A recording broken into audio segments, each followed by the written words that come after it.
सबको good evening, सबको good evening, सबको शुभकामनाएं। तो मिशन 50 के करंट अफेयर सीरीज में आपका स्वागत है। फिर से कुछ महत्वपूर्ण करंट के साथ हम उपस्थित हुए हैं। तो लगातार हम लोग ये सीरीज आपके लिए लाते रहते हैं। सबको गुड इवनिंग, सबको शुभकामनाएं। रंजीत पंडित जी, शिल्पी राधा कुमारी, रंजीत जी, सत्येंद्र यादव जी, संजय कुमार, प्रभात कुमार जी, संजना कुमारी, सबको गुड इवनिंग, सबको गुड इवनिंग, सबको शुभकामनाएं,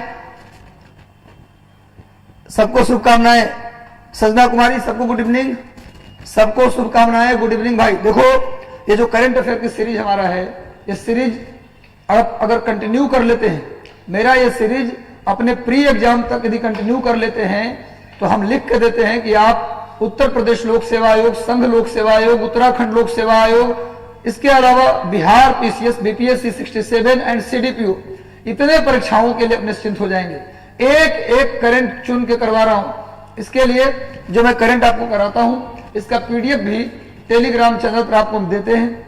इसलिए मैं बार बार बोलता हूं आपसे कि आप टेलीग्राम चैनल से जुड़ जाओ। नीचे टेलीग्राम लिंक दिया है डिस्क्रिप्शन बॉक्स में, उस पर क्लिक करके आप जुड़ सकते हैं टेलीग्राम चैनल से। मिशन 50 आईएएस का टेलीग्राम चैनल है, मिशन आईएएस का टेलीग्राम चैनल है, साथ में रंजीत कुमार सिंह सर हैं आईएएस, उनका भी चैनल है। मैं कहूंगा कि आप तीनों चैनल से जुड़ जाएं, क्योंकि मेरे पास जो भी जानकारियां, जो भी नोटिफिकेशन आता है और जो भी आपके लिए कुछ इंपॉर्टेंट होता है, तो हम लोग टेलीग्राम चैनल पे ही शेयर करते हैं। तो लगातार सेशन को शेयर कर दीजिए। जितने लोग हैं जुड़े हुए, जितने लोग जुड़े हैं, सभी लोग सेशन को अधिकतम शेयर कर दीजिए अपने सारे व्हाट्सएप ग्रुप पर, टेलीग्राम चैनल पर और फेसबुक पर सेशन को शेयर कर दीजिए। तो चलिए हम लोग आज का करंट अफेयर देखते हैं। तो सभी लोग लगातार जुड़ जाइए सेशन के साथ और सेशन के साथ बने रहिएगा अंत तक। चैनल पर अगर नए हैं तो चैनल को सब्सक्राइब कर लीजिए, बेल आइकन दबा दीजिएगा ताकि हमारा सारा नोटिफिकेशन आपको मिलता रहे। पर एक बात तो तय है, एक बात तय है कि कुछ मिले या ना मिले, करंट अफेयर की सीरीज आपको मिलता रहेगा। कब तक मिलता रहेगा? ये मिलेगा आपको प्री एग्जाम के 10 दिन पहले तक मैं करंट कराऊंगा, क्योंकि अंतिम 10 दिन आपको रिवीजन के लिए छोड़ देंगे हम। प्लस एक बात और बता दूं कि जैसे ही प्री एग्जाम आपका समाप्त होगा, वैसे ही मेंस करंट अफेयर की भी सीरीज मैं खुद लाऊंगा आपके लिए। बिल्कुल आप निश्चिंत रहें। एक बात और बता दूं कि हर एक 15 दिन के बाद 15 सेट हो जाएगा तो आपको एक एमसीक्यू 100 एमसीक्यू का प्रैक्टिस पेपर भी आपको कराएंगे। जो मैंने करंट कराया है 15 सेट हो गया, हो सकता है 2 दिन के अंदर आपके लिए 100 एमसीक्यू भी मैं लेकर आऊं। वह एमसीक्यू होगा जो करंट मैंने करा दिया, ताकि अपने आप को टेस्ट कर सके कि आप कितना सीखे हैं, कितना आपको याद है। उसके लिए हम एक एमसीक्यू भी लाएंगे। तो भाई सेशन को शेयर कर दीजिए। तो चलिए हम लोग आते हैं फर्स्ट क्वेश्चन पर। मुंबई की दवा कंपनी है, उसका नाम है ग्लेनमार्क। मुंबई की एक दवा कंपनी है जिसका नाम है ग्लेनमार्क। कनाडा की एक कंपनी है सैनिटाइज। इसके साथ मिलकर एक फेबी स्प्रे ब्रांड नाम से एक नेजल स्प्रे विकसित किया। नेजल मतलब नाक होता है, नाक में डालने वाला, नेजल का मतलब नाक में डालने वाला एक स्प्रे विकसित किया है। यह सीधे गले में प्रवेश कर कोरोना के संक्रमण को रोकेगा। इसका जो मेन काम होगा, नाक के माध्यम से इसको आप क्या कीजिए, स्प्रे कीजिए और गला में उतरकर सीधे गला में ही संक्रमण को क्या करेगा, रोक देगा। तो बहुत बढ़िया है। तो एक स्प्रे विकसित किया, इसका नाम क्या है भाई? तो फेबी स्प्रे नाम है इसका। डेवलप कौन किया है? तो मुंबई की दवा कंपनी ग्लेनमार्क और सैनिटाइज कनाडा की कंपनी है। इन दोनों ने मिलकर विकसित किया है फेबी स्प्रे। आप देख रहे हैं सामने। और ये करेगा क्या? गले तक उतर के आपके अगर संक्रमण है भी तो गले के अंदर संक्रमण को जाने नहीं देगा। अगर इसकी बात करें तो एक बहुत दिन पहले की बात है, मतलब आप मान सकते हैं जून जुलाई के आसपास की बात है। डीआरडीओ, आपने नाम सुना है? Defence research development organisation. DRDO ने भी एक दवाई बनाया था जिसका नाम था 2DG। आपने सुना है नाम?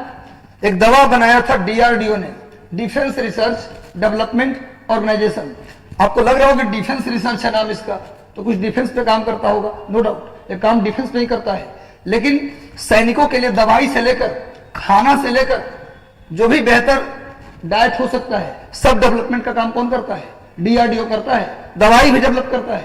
कुछ हमारी जो सेना है वो सियाचिन में भी काम करती है। तो सियाचिन में रहने के लिए उनको क्या डाइट फॉलो करना पड़ेगा, कौन सी दवाई का इस्तेमाल करना पड़ेगा, ये सब का डेवलपमेंट कौन करता है? डीआरडीओ। उनके लिए कपड़े, उनके लिए जूते, सब डेवलपमेंट कौन करता है? डीआरडीओ।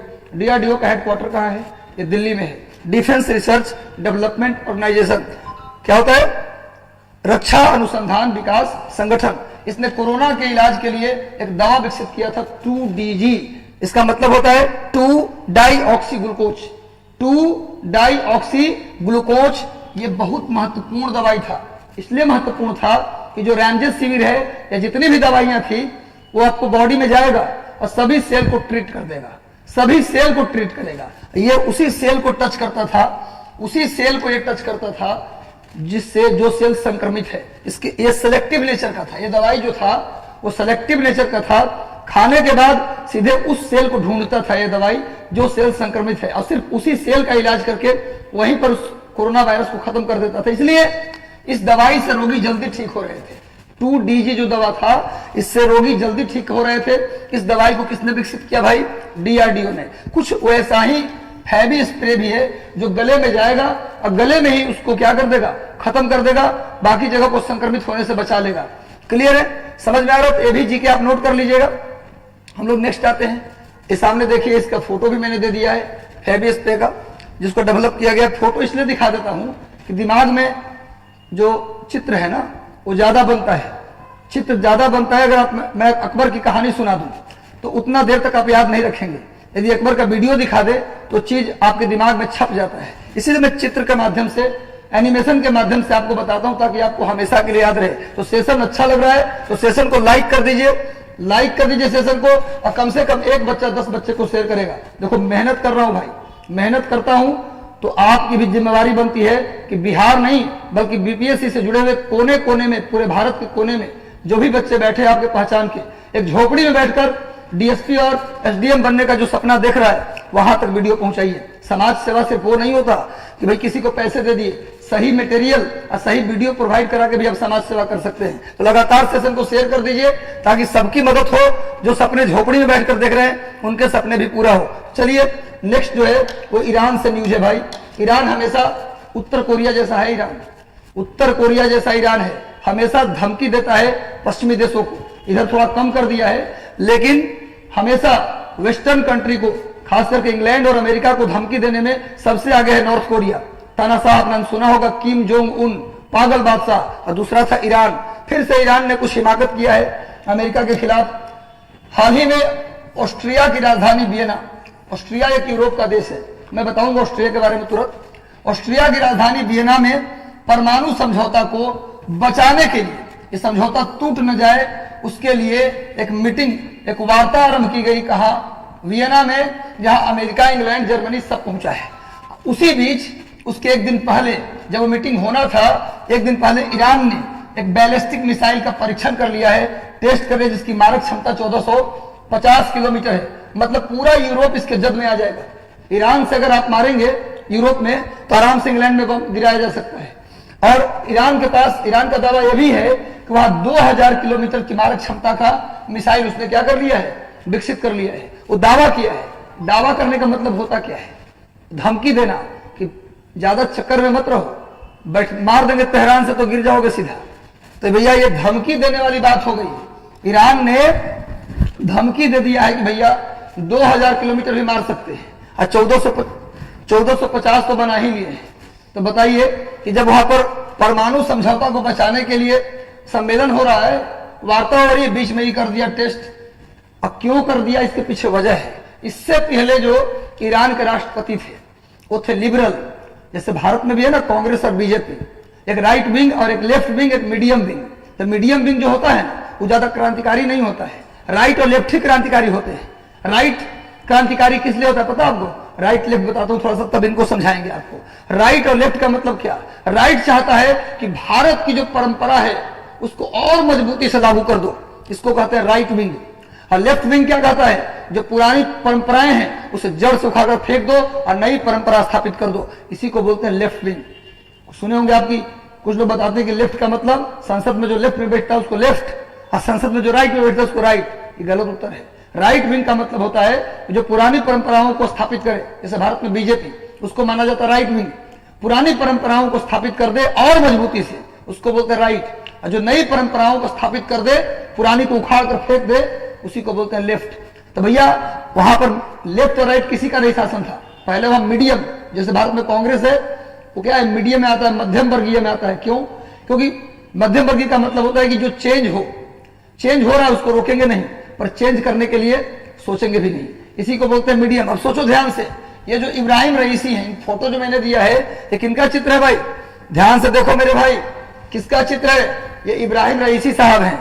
ये राइट विंग है। राइट विंग जो भी बीजेपी की सरकार है, नरेंद्र मोदी की सरकार भारत में, उसी प्रकार से राइट विंग है। और राइट विंग हमेशा क्या होता है? क्रांतिकारी और राष्ट्रवादी विचारधारा का होता है। क्रांतिकारी राष्ट्रवादी विचारधारा के व्यक्ति हैं, देश पहले आता है इनके लिए। जो व्यक्ति राष्ट्रवादी विचारधारा का होता है, जो व्यक्ति राइट विंग का होता है, वो देश का ध्यान पहले रखता है। देश का ध्यान क्या रखता है भाई? पहले रखता है। तो इब्राहिम रईसी साहब जो हैं, अभी पिछली सरकार से जो था वो मीडियम वाला था, मध्यम वर्गीय था, ये आए हैं तो बोले कि अमेरिका का समझौता हम नहीं मानेंगे भाई। और इन्होंने क्या किया? जब होने वाला था मीटिंग, परमाणु अप्रसार को बचाने के लिए कहां होना था? वियना में, तो इन्होंने मिसाइल का परीक्षण कर दिया। और क्या न्यूज है? जो परमाणु अप्रसार के रास्ते में बाधक साबित हो सकता है। हाल ही में ईरान ने सऊदी अरब में अपने दूतावास खोलने का भी निर्णय लिया है। एक नया करंट ये भी हो गया, ईरान ने सऊदी अरब में अपना दूतावास, अब तो और खुलने से रहा। सऊदी अरब अमेरिका दोस्त है, पता है आपको? अमेरिका और सऊदी अरब क्या है? दोस्त हैं। अब तो खुलने से रहा। ईरान ने स्टेटमेंट दिया था कि सऊदी अरब में अपना दूतावास हम खोलेंगे, लेकिन ये सऊदी अरब पर निर्भर है वो कब हमको खोलने देता है। तो अब कर लिए हैं टेस्ट, अब कितना टाइम लगेगा देख लीजिए आप। तो भैया इब्राहिम रईसी नोट कर लेना, ईरान के राष्ट्रपति हैं और ये राष्ट्रवादी विचारधारा से हैं। किस विचारधारा से? राष्ट्रवादी विचारधारा। जब बात करते हैं वियना की, ऑस्ट्रिया की राजधानी वियना, ये डैन्यूब नदी के किनारे है। ऑस्ट्रिया की राजधानी वियना किस नदी के किनारे है मेरे भाई? तो लिख लो, डैन्यूब। डैन्यूब नदी है यूरोप की दूसरी सबसे लंबी नदी, नोट कर लो। यूरोप की दूसरी सबसे लंबी नदी कौन है? डैन्यूब। और सबसे लंबी नदी है कौन? वोल्गा। यूरोप की सबसे लंबी नदी कौन है? वोल्गा। और दूसरी सबसे लंबी नदी डैन्यूब। डैन्यूब नदी के किनारे वियना है, उसके बाद बेलग्रेड है, यूगोस्लाविया की राजधानी बेलग्रेड, और हंगरी की राजधानी बुडापेस्ट। बुडापेस्ट हंगरी की राजधानी बुडापेस्ट, हंगरी की राजधानी बुडापेस्ट, और यूगोस्लाविया की राजधानी यूगोस्लाविया की राजधानी बेलग्रेड। ये तीनों डैन्यूब नदी के किनारे हैं। यूगोस्लाविया की राजधानी बेलग्रेड, हंगरी की राजधानी बुडापेस्ट और ऑस्ट्रिया की राजधानी वियना, ये तीनों किस नदी के किनारे हैं भाई? बोलो, डैन्यूब नदी के किनारे हैं। और एक बात और जान जाओ, वियना में तीनों नोट कर लेना, तीनों नोट कर लो। और वियना में किसका हेडक्वार्टर है? वियना में हेडक्वार्टर किसका है मेरे भाई? तो वियना में IAEA का हेडक्वार्टर है। वियना में IAEA international atomic energy agency का हेडक्वार्टर है। इसके अलावा OPEC ओपेक का भी हेडक्वार्टर है। वियना में किसका हेडक्वार्टर है? जल्दी बोलो, किसका है? IAEA अंतरराष्ट्रीय परमाणु ऊर्जा agency, international atomic energy agency और organisation of petroleum export country. Organisation of petroleum export country का भी हेडक्वार्टर कहां है? वियना में है। और इंटरनेशनल एटॉमिक एनर्जी एजेंसी का भी हेडक्वार्टर कहां है? वियना में। एक बात और जान जाओ जो बहुत इंपॉर्टेंट है, OPEC organisation of petroleum export country, इसके अंदर टोटल 14 मेंबर है। कितने मेंबर है मेरे भाई? 14 मेंबर है। और सुन लो, एकमात्र ऐसा दुनिया का ऑर्गेनाइजेशन है, एकमात्र ऐसा संघ है जिसका हेडक्वार्टर इसके मेंबर कंट्री में नहीं है। सभी जो भी संगठन बनता है उसका हेडक्वार्टर उसके मेंबर कंट्री में ही कहीं ना कहीं होता है। जैसे सार्क का हेडक्वार्टर काठमांडू में है, तो नेपाल सार्क का मेंबर है। लेकिन ओपेक में जो मेंबर है ना, उसके किसी भी मेंबर में ऑस्ट्रिया शामिल नहीं है। ऑस्ट्रिया ओपेक का मेंबर नहीं है, फिर भी अपना हेडक्वार्टर कहां है? यहां बना है। तो होता है किसी कुछ लोगों की आदत नहीं होती है कि अपना जमीन पर हम, जमीन है 50 बीघा, अब 50 मकान है, फिर भी रेंट पर रहेंगे। कुछ लोगों का होता है कि भाई सब कुछ होने के बाद कहां रहेंगे? हम रेंट पर रहेंगे। तो वही बात किसका है? ओपेक का है। खैर जाने दीजिए, पैसा ज्यादा है तो करेंगे। नेक्स्ट आते हैं, आगे चलते हुए अगला करंट देखते हैं। देखिए सामने हमारे सेना अध्यक्ष हैं मनोज मुकुंद नरवणे। ये हमारे सेना अध्यक्ष हैं मनोज मुकुंद नरवणे। ये किससे मिलने गए भाई? तो ये मिलने गए सऊदी अरब के शाही सेना के कमांडर लेफ्टिनेंट जनरल जो है शाही सेना में, उनसे इन्होंने मुलाकात की है। पूछा जाएगा कि मनोज मुकुंद नरवणे किस शाही सेना से मुलाकात करने गए हैं। शाही सेना जो हमारे यहाँ जो आर्मी चीफ होंगे उनके समकक्ष में सऊदी अरब के शाही सेना के प्रमुख होते हैं, याद रखिएगा। तो उनसे मिलने गए हैं मनोज मुकुंद नरवणे। नोट कर लीजिए, मनोज मुकुंद नरवणे भारत के क्या है, सेना अध्यक्ष।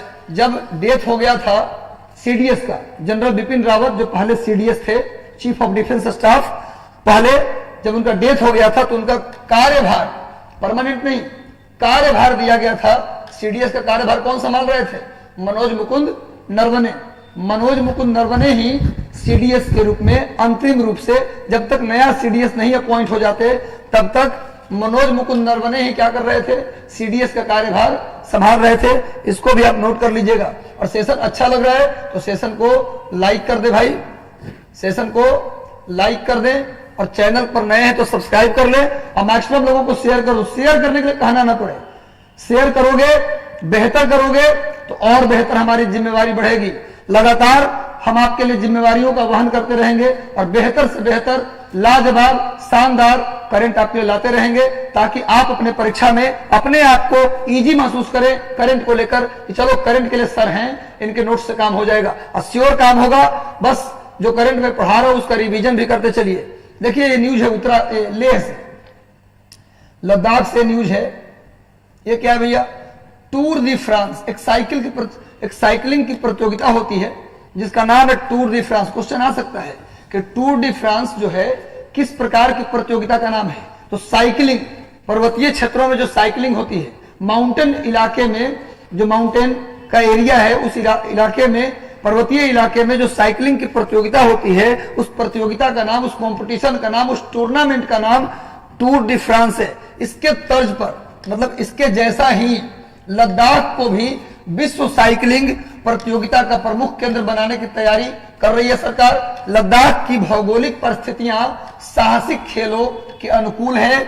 इसके बाद दिसंबर में लेह माह में देश का पहला UCI mountain bike eliminator world cup होने जा रहा है। इसमें देश विदेश के नामी साइकिलिस्ट भाग ले रहे हैं। अंतरराष्ट्रीय स्तर पर इस प्रतियोगिता में लद्दाख पुलिस, अंतरराष्ट्रीय संगठन यूनियन साइकिलिस्ट इंटरनेशनल और साइकिलिंग फेडरेशन ऑफ इंडिया के सहयोग से इसे आयोजित किया जाएगा।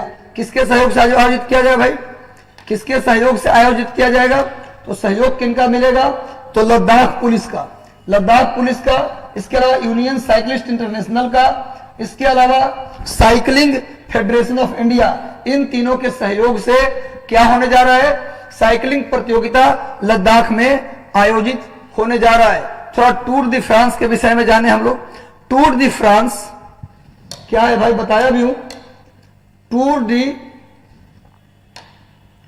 फ्रांस विश्व की सबसे कठिन साइकिलिंग इवेंट्स, साल में एक बार होने वाली प्रतियोगिता में से कई देशों के साइकिलिस्ट हिस्सा लेते हैं। इस वर्ष यह डेनमार्क की राजधानी कोपेनहेगन में हुआ है। यानी टूर दी फ्रांस के तर्ज पर जो साइकिलिंग प्रतियोगिता कहां होने जा रही है? लद्दाख में। वह प्रतियोगिता जो लद्दाख में पहली बार इंडिया में होने जा रहा है, यह टूर दी फ्रांस रियल में कहां हुआ है? कोपेनहेगन में। डेनमार्क की राजधानी कोपेनहेगन, और कोपेनहेगन डेनमार्क की राजधानी है। और डेनमार्क को क्या कहा जाता है? क्या कहा जाता है बताया था? मिल्क हाउस ऑफ वर्ल्ड, दुनिया के दुग्धशाला, मिल्क हाउस ऑफ वर्ल्ड बोलते हैं। मिल्क हाउस ऑफ वर्ल्ड कहा जाता है भाई, नोट कर लो। दुग्धशाला, सबसे अच्छी नस्ल की गाय कहां मिलता है? डेनमार्क में। और डेनमार्क में गाय ही मिल सकता है। जितने ठंडे प्रदेश है, गर्म प्रदेश की क्या जो जानवर है वो भैंस है, और ठंडे प्रदेश का जानवर कौन है? गाय है, याद रखिएगा। तो गाय, आपको जितने भी घास के मैदान है, prairie, pampas, veld, downs, savanna, इन सब में क्या मिलता है? गाय पाले जाते हैं। और जो विषुवतरेखीय प्रदेश है, इक्वेटोरियल रीजन है या फिर ट्रॉपिकल बेल्ट है, वहां भैंस पाले जाते हैं। तो डेनमार्क को मिल्क हाउस ऑफ वर्ल्ड कहा जाता है। नोट कर लीजिए, इसकी राजधानी कोपेनहेगन है। और टूर दी फ्रांस किस तरह का गेम है भाई? ये साइकिलिंग का गेम है पर्वतीय क्षेत्रों में, और ये गेम इस बार डेनमार्क की राजधानी कोपेनहेगन में होने जा रहा है। अभी का करंट है 2-3 दिन पहले का। ये विदेश यात्रा पे भी गए हुए हैं, ये विदेश यात्रा पे 15 तारीख तक रहेंगे। कौन है भाई? तो एस जयशंकर, हमारे विदेश मंत्री एस जयशंकर, ये विदेश सेवा के अधिकारी भी रह चुके हैं। भारत के विदेश सेवा आईएफएस आप सुनते होंगे, जो आप सिविल सेवा का एग्जाम देते हैं तो उसमें एक पद होता है आईएफएस, इंडियन फॉरेन सर्विस, उसके जो लोग होते हैं वही राजदूत नियुक्त किए जाते हैं। भारत के विदेश सचिव भी वही बनाए जाते हैं। तो ये अभी विदेश मंत्री हैं, इससे पहले भारत के विदेश सचिव थे, अभी हर्षवर्धन श्रृंगला है। अभी वर्तमान में भारत सरकार के विदेश सचिव कौन है? हर्षवर्धन श्रृंगला, ये भारत सरकार के विदेश सचिव है, अभी ये विदेश मंत्री हैं। तो मेरे भाई अभी ये ऑस्ट्रेलिया और फिलीपींस, ऑस्ट्रेलिया और फिलीपींस की यात्रा पर गए हुए हैं। क्वाड, आप नाम सुना है? क्वाड, QUAD, क्वाड का मतलब QUA का मतलब होता है क्वाड्रिलेटरल, QUA का मतलब क्वाड्रिलेटरल, और D का मतलब डायलॉग, D का मतलब डायलॉग, यानी चतुर्भुज संवाद, इसका नाम ही है चतुर्भुज संवाद। क्वाड्रिलेटरल का मतलब चतुर्भुज और डायलॉग मतलब संवाद। तो चतुर्भुज संवाद का गठन किया गया था चीन को हिंद महासागर और प्रशांत महासागर में उत्तर देने के लिए, जवाब देने के लिए क्वाड बनाया गया था। इसकी मीटिंग ऑस्ट्रेलिया के मेलबर्न में हो रहा है, बताया था 2 दिन पहले के करंट में। ऑस्ट्रेलिया के मेलबर्न, नोट कर लो, पिछले क्लास में बताया था। टूर, ये जो हमारा क्वाड की मीटिंग है वो कहां हो रहा है? ऑस्ट्रेलिया के मेलबर्न में। तभी हमारे विदेश मंत्री पहले कहां जाएंगे? मेलबर्न जाएंगे। 12 फरवरी से ऑस्ट्रेलिया और फिलीपींस की 6 दिवसीय यात्रा पर गए हैं। 10 से 13 फरवरी तक वो कहां रहेंगे? मेलबर्न में रहेंगे, क्वाड की मीटिंग में रहेंगे। और फिर 13 से 15 फरवरी तक कहां चले जाएंगे? वो कहां चले जाएंगे? फिलीपींस चले जाएंगे।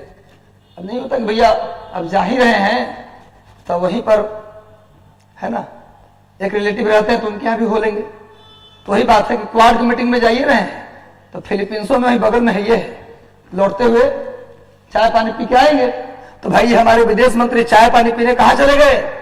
पहले जाएंगे ऑस्ट्रेलिया, 3 दिन तो ऑस्ट्रेलिया में रुकेंगे, यानी कि आज से 10 से 13 तक, 10 से 13 मैंने कल तक भी ऑस्ट्रेलिया में रहेंगे। और फिर कल से कहां चले जाएंगे? ये फिलीपींस। फिलीपींस की राजधानी मनीला है। फिलीपींस की राजधानी नोट करो, मनीला। और मनीला में है क्या? अंतरराष्ट्रीय चावल अनुसंधान संस्थान, इंटरनेशनल राइस रिसर्च इंस्टीट्यूट। और क्या है भाई? तो ADB, एशियन डेवलपमेंट बैंक का हेडक्वार्टर, एशियन डेवलपमेंट बैंक का हेडक्वार्टर है। और इंटरनेशनल राइस रिसर्च इंस्टीट्यूट का भी हेडक्वार्टर कहां है? फिलीपींस की राजधानी मनीला। और बहुत इंपॉर्टेंट बात जो आपको जानना चाहिए, IRRI का रीजनल हेडक्वार्टर, ये तो हेडक्वार्टर हुआ, इंटरनेशनल राइस रिसर्च इंस्टीट्यूट का हेडक्वार्टर फिलीपींस की राजधानी मनीला। और IRRI का रीजनल हेडक्वार्टर कहां है जी? वाराणसी। वाराणसी मोदी का चुनाव क्षेत्र, मोदी जहां से चुनाव जीते हैं। बनारस को मोदी कैसा बना रहे हैं? जापान के क्वेटो जैसा। कैसा बना देंगे? क्वेटो जैसा। वो पता नहीं क्वेटो बन जाएगा बनारस या बनारस बन जाएगा क्वेटो, मुझे नहीं समझ नहीं आ रहा है, तो जाने दीजिए। हालांकि बनारस बदला है, नकारा नहीं जा सकता, बनारस बहुत बदला है। आप कभी अगर 5 साल पहले बनारस देखे होंगे, 14 से पहले, और आज बनारस जाके देखिए, बहुत बदल चुका है। मैं ऐसे ही बोलता हूं कभी कभी, इसका आप लोग दिल पे न लेंगे, अगर कोई सपोर्टर होंगे तो खैर जाने दीजिए। तो बनारस में इंटरनेशनल राइस रिसर्च इंस्टीट्यूट का क्या है जी? क्षेत्रीय, ये मोदी जी ने खुलवाया था। जब मोदी जी की सरकार आई तब ये स्थापित हुआ बनारस में। वैसे बनारस में क्या है? वैसे बनारस में और क्या है? सेंट्रल क्या है? सेंट्रल वेजिटेबल रिसर्च इंस्टीट्यूट, केंद्रीय शाक भाजी अनुसंधान संस्थान कहां है? वाराणसी में। केंद्रीय शाक भाजी अनुसंधान संस्थान भी कहा है? बनारस में। और मनीला के जो इंटरनेशनल राइस रिसर्च इंस्टीट्यूट है उसका रीजनल हेडक्वार्टर कहा है? बनारस में। और बनारस में मडुआडीह है। बनारस में क्या है जी? मडुआडीह, जहां डीजल लोकोमोटिव वर्क है। जहां क्या है? डीजल लोकोमोटिव वर्क, यानी यहां डीजल इंजन बनता है, डीजल लोकोमोटिव वर्क। ये सब नोट कर लीजिए। मनीला में ADB का हेडक्वार्टर, IRRI का हेडक्वार्टर, और IRRI का रीजनल हेडक्वार्टर कहां?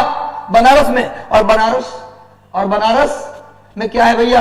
केंद्रीय शाक भाजी अनुसंधान संस्थान। और मडुआडीह है जो जहां डीजल इंजन बनता है। और कुछ दिन पहले मैंने आपको एक सरकार का प्लान बनाया था, रेलवे का, रेल मंत्रालय का एक प्लान बताया था, रेल कौशल विकास योजना। आपको याद है? मुझे लगता है कि आपको याद नहीं होगा, रिवीजन कर लीजिए, इसीलिए मैं पीछे वाला करंट भी रिवाइज करवाता हूं। रेल मंत्री अश्विनी वैष्णव हैं, उन्होंने रेल कौशल विकास योजना शुरू किया था। उसके तहत भारत के 50,000 युवाओं को अप्रेंटिस की ट्रेनिंग दी जाएगी। मैट्रिक में प्राप्त अंकों के आधार पर इनका चयन होगा और ये ट्रेनिंग देने का काम जो करेगा वो कौन करेगा? DLW ट्रेनिंग देगा जो बच्चों को। कौन ट्रेनिंग देगा? DLW। ये हमने बताया था। पुराने नोट्स, पुराने PDF को पढ़ लीजिए। टेलीग्राम चैनल में इसीलिए बोलता हूं ज्वाइन कर लो, टेलीग्राम चैनल ज्वाइन कर लो, वहां सारे PDF पड़े हुए हैं, जेरोक्स निकलवा लो, बार बार रिवीजन कर लो। बहुत जल्द हम पिछले करंट का टेस्ट लेने वाले हैं, MCQ कराने वाले हैं, ताकि उसमें आपका स्कोर अच्छा है। चलिए अब लोग आगे बढ़ते हैं, नेक्स्ट आते हैं। बहुत इंपॉर्टेंट करंट है अटल टनल। आपने सुना होगा रोहतांग सुरंग, इसका नाम पहले था रोहतांग सुरंग। अटल टनल का जो नाम था पहले, इसका नाम था रोहतांग सुरंग, इसका नाम था रोहतांग टनल। अटल टनल का पहले नाम था रोहतांग सुरंग। सुरंग या टनल एक ही बात होता है। रोहतांग सुरंग का ही नाम बदल के क्या कर दिया? अटल टनल। क्या हुआ है भाई? करंट में क्या है? 1000 फीट की ऊंचाई पर, 1000 नहीं 10,000 सॉरी 10,000 फीट की ऊंचाई पर स्थित जितने भी टनल है, 10,000 फीट की ऊंचाई पर जितने भी टनल हैं, उनमें सबसे लंबी टनल कौन घोषित हुआ है भाई? तो अटल टनल। सारे टनल में सबसे लंबी नहीं है, 10,000 मीटर की ऊंचाई पर स्थित जितने भी टनल हैं, उन सब में सबसे लंबी टनल कौन घोषित हुआ है? अटल टनल, जो पहले रोहतांग टनल के नाम से जाना जाता था। इस मामले में वर्ल्ड बुक रिकॉर्ड में इसका नाम दर्ज हुआ है। सबसे लंबे टनल के रूप में वर्ल्ड बुक ऑफ रिकॉर्ड में इसका नाम दर्ज हुआ। क्वेश्चन आएगा कि 10,000 फीट की ऊंचाई पर स्थित सभी टनल में सबसे लंबे टनल के रूप में किस टनल को वर्ल्ड बुक ऑफ रिकॉर्ड में नाम दर्ज हुआ है? तो अटल टनल। वैसे बता दूं कि भारत की सबसे लंबी टनल, यहीं लिख लीजिए, चेनानी नासरी टनल है। भारत की सबसे लंबी टनल चेनानी नासरी टनल है। चेनानी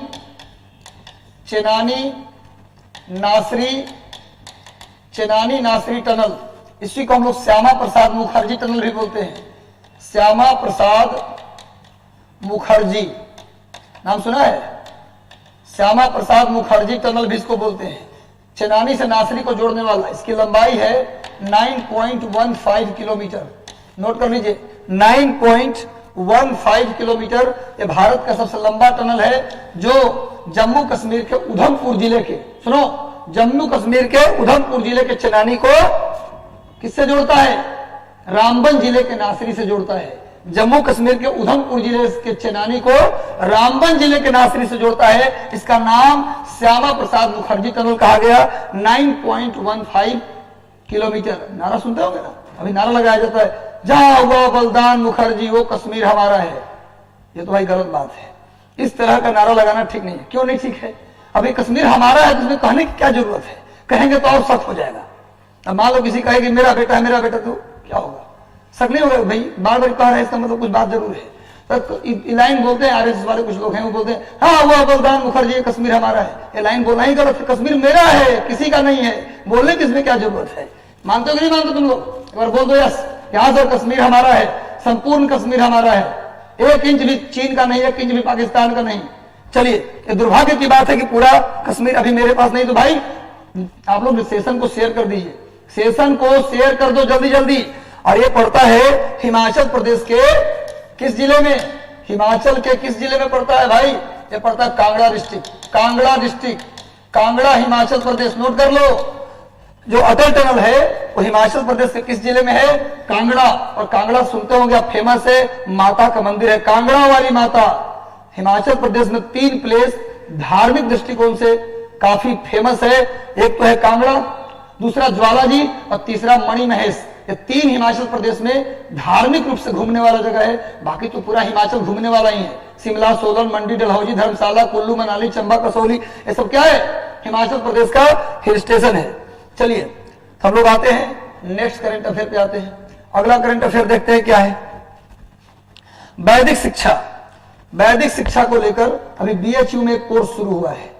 वैदिक योग विज्ञान में स्नातक और परास्नातक कोर्स प्रारंभ करने वाला उत्तर प्रदेश का पहला विश्वविद्यालय बीएचयू बनारस हिंदू विश्वविद्यालय बन गया। उत्तर प्रदेश का बोल रहा हूं, उत्तर प्रदेश का पहला विश्वविद्यालय जो वैदिक शिक्षा, वैदिक योग शिक्षा में स्नातक और परास्नातक, उत्तर प्रदेश का पहला यूनिवर्सिटी जिसने ग्रेजुएशन और पोस्ट ग्रेजुएशन की शुरुआत की है, किसमें? वैदिक योग शिक्षा में। बनारस हिंदू विश्वविद्यालय के इतिहास की बात करें, इसकी स्थापना 1916 में पंडित महामना मदन मोहन मालवीय, पंडित महामना मदन मोहन मालवीय जी ने की थी। इसकी स्थापना 1916 में। बीएचयू की स्थापना 1916 में मदन मोहन मालवीय ने की थी। हिस्टोरिकल बैकग्राउंड भी थोड़ा जान जाइए आप लोग, हिस्टोरिकल बैकग्राउंड यही है इसका।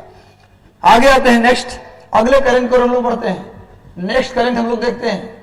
सेशन को शेयर कर दो भाई, सेशन शेयर नहीं कर रहे हो अभी तक सेशन आप लोग शेयर नहीं किए हैं। अधिकतम लोगों तक सेशन पहुंचा दीजिए, जितने भी लोग आपके संपर्क में हैं सभी तक सेशन को शेयर कर दे। दिल्ली सरकार के मंत्री हैं गोपाल राय, सामने दिल्ली सरकार के मंत्री का फोटो दिया है, गोपाल राय। आखिर क्या है इनसे संबंधित जी भाई करंट अफेयर देखा जाए। इनसे संबंधित जो करंट अफेयर है वो है भैया, वो क्या है? दिल्ली सरकार के प्रदूषण के खिलाफ लड़ाई में महत्वपूर्ण कदम उठाते हुए एक नीति बनाई, एक पॉलिसी बनाया जिसका नाम है एग्रीगेटर पॉलिसी। इसके तहत क्या कहा गया है? दिल्ली के जितने भी लोग हैं उनको प्रोत्साहित किया जाएगा इलेक्ट्रॉनिक व्हीकल के लिए। इसकी खरीद को क्या किया जाएगा? अनिवार्य कर दिया जाएगा कि व्यक्ति अगर खरीदेगा तो इलेक्ट्रॉनिक व्हीकल खरीदेगा। उसके लिए एक एग्रीगेटर पॉलिसी बनाया है दिल्ली सरकार। ऐसा करने वाला दिल्ली भारत का पहला केंद्र शासित प्रदेश और राज्य सब बन गया। राज्य तो दिल्ली नहीं है, दिल्ली केंद्र शासित प्रदेश है। तो राज्यों और केंद्र शासित प्रदेश में दिल्ली भारत का पहला ऐसा राज्य बन गया जो इलेक्ट्रॉनिक वाहन खरीद को अनिवार्य बनाने जा रहा है, नेसेसरी बनाया जा रहा है। उसके लिए एग्रीगेटर पॉलिसी बनाया है। दिल्ली में होना भी चाहिए। जब भी सर्दी आता है, कोहरा का समय आता है, स्मॉग की बात होती है, सबसे पहला नाम दिल्ली का आता है। और दिल्ली ये आरोप मोड़ देता है किस पर? हरियाणा पर, कि भैया पराली जला रहे हैं यूपी और हरियाणा के किसान, इसलिए स्मॉग बन रहा है। पर बात वो नहीं है, दिल्ली में अमीरी ज्यादा है। कई लोग ऐसे जिनके पास एक आदमी है, घर में 2 लोग हैं और गाड़ियां 5-5 हैं। सड़क पर इतनी गाड़ी है कि भाई पॉल्यूशन तो होना ही है, चाहे वो पराली जलाए चाहे ना जलाए। बिल्कुल सही फैसला है केजरीवाल का, ऐसी पॉलिसी होना चाहिए। और इस पर अगर कोई व्यक्ति कोई और वाहन खरीदता है तो उस पर चालान होनी चाहिए, उस पर कार्रवाई होनी चाहिए। ये पूरे भारत में हो जाना चाहिए ऐसा। तो थोड़ा लोग नाराज होंगे, लेकिन क्या किया जाए, जान बचाने के लिए करना जरूरी है भाई। चलिए, दिल्ली सरकार ने 2024 तक वायु प्रदूषण में 30% तक कमी करने का लक्ष्य रखा है। ऐसे में यह नीति दिल्ली सरकार के लिए मील का पत्थर साबित होगा। अभी जो है सरकार जो है, दिल्ली सरकार ने पूछा जाए किस केंद्र शासित प्रदेश ने अभी 30% तक क्या करने का लक्ष्य रखा है भाई? वायु प्रदूषण को कम करेगा। जो अभी करंट लेवल है वायु प्रदूषण का, जो वहां पर करंट लेवल है PM10 है ना, PM2.5, ये सब जो है इसका जो लेवल है उसमें कितना कम करेगा? 30% की कमी लाएगा। कब तक? 2024 तक। एक टारगेट याद रखिए, कब तक करना है? 2024 तक। चलिए नेक्स्ट आते हैं, अगले करंट पर लोग आते हैं। मोदी जी हमारे देश के यशस्वी प्रधानमंत्री की फोटो है, देखिए, चित्र देख लीजिए पहले। ये मोदी जी का फोटो है। अभी एक समिट का वोकल रूप से यानी कि वीडियो संदेश के माध्यम से उद्घाटन किया है। वो सम्मेलन कौन सा है भाई, देख लेते हैं जरा। वो सम्मेलन है ओशियन समिति। ओशियन समिति का सत्र है, उसका वीडियो संदेश के माध्यम से उसको संबोधित किया है। इस समिति में कौन कौन भाग लिया है? जर्मनी, ब्रिटेन, दक्षिण कोरिया, जापान और कनाडा। ये ओशियन समिट हुआ। इस समिट को वीडियो संदेश के माध्यम से क्या किया है? संबोधित। कोरोना काल है, मैक्सिमम समिट वर्चुअली हो रहा है। मैक्सिमम समिट जो हो रहा है वो वर्चुअल हो रहा है, फोन के माध्यम से हो रहा है, वीडियो कॉन्फ्रेंसिंग के माध्यम से हो रहा है। तो वीडियो कॉन्फ्रेंसिंग के माध्यम से ओशियन समिट को क्या किया है? संबोधित किया है, एड्रेस किया है हमारे प्रधानमंत्री मोदी जी ने। उसमें भाग लिया Germany, Britain, south Korea, Japan और कनाडा। चलिए नेक्स्ट करंट पर बढ़ते हैं हम लोग। आगे का करंट देखते हैं। आगे का करंट क्या है? रिलायंस एनर्जी एक अमेरिका की कंपनी है जिसका नाम है Altigreen propulsion. Altigreen propulsion lab private limited, इसके हिस्सेदारी को खरीद लिया है। इसके पूरी कंपनी की जो हिस्सेदारी है वो भी कौन खरीदा है? Reliance energy limited. हालांकि यहां पर एक छूट गया है, रीन्यूएबल होगा यहां पर, न्यूएबल। रिलायंस रीन्यूएबल एनर्जी लिमिटेड द्वारा अल्टी ग्रीन, अमेरिका की Altigreen propulsion lab private limited को क्या कर लिया गया है? अधिग्रहित कर लिया गया है, यानी उसकी हिस्सेदारी को खरीद लिया गया है। नोट कर लीजिएगा। आगे आते हैं हम लोग। नेक्स्ट करंट अफेयर क्या है? इंडोनेशिया फ्रांस से, अब देखिए यही ना होता है, देखा देखी भी लोग करते हैं। इंडोनेशिया को इससे कोई खतरा नहीं है, पर हो सकता है हर देश की सुरक्षा की जरूरत हो। जहां चीन रहे आसपास वहां जरूरत तो होगा ही। चीन पाकिस्तान जैसे देश जहां रहे, समझ लीजिए कि आपको एगो पिस्तौल रखना पड़ेगा। मतलब कहने का मतलब हमारे भी आसपास चीन जैसे लोग रहते हैं, पाकिस्तान क्वालिटी वाले लोग रहते हैं, तो उनके लिए एगो पिस्टल रखना पड़ता है। तो भैया ये भी क्या किया है? इंडोनेशिया के द्वारा क्या किया जाएगा? इंडोनेशिया फ्रांस से राफेल विमान खरीदेगा। इंडोनेशिया कितना विमान खरीदेगा? हम तो 36 विमान खरीदे हैं। भारत ने कितना खरीदा है राफेल विमान? 36। ये इंडोनेशिया कितना खरीदेगा? 42 राफेल विमान खरीदेगा। तो अभी पूछा जाए कि इंडोनेशिया ने फ्रांस से किस विमान को खरीदने का समझौता किया है? राफेल। कितने राफेल विमान खरीदेगा? 42 खरीदेगा। ये इंडोनेशिया का मैंने मैप दे दिया है, सामने में इंडोनेशिया का मैप दिया हुआ है, देख लीजिए। ये इंडोनेशिया है, ये है इंडोनेशिया का सुमात्रा। नोट कर लीजिए, मैपिंग करवा दे रहा हूं। इंडोनेशिया का सुमात्रा द्वीप है, ये इंडोनेशिया का जावा है।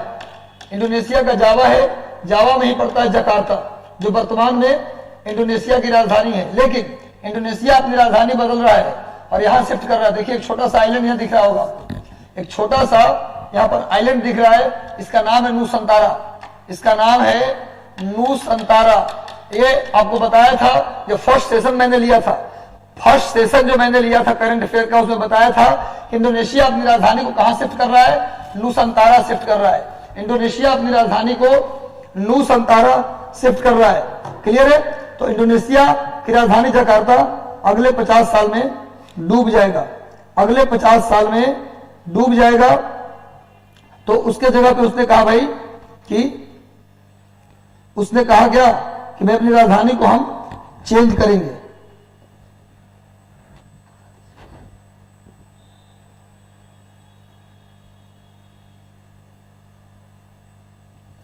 राजधानी को चेंज करने का निर्णय लिया है।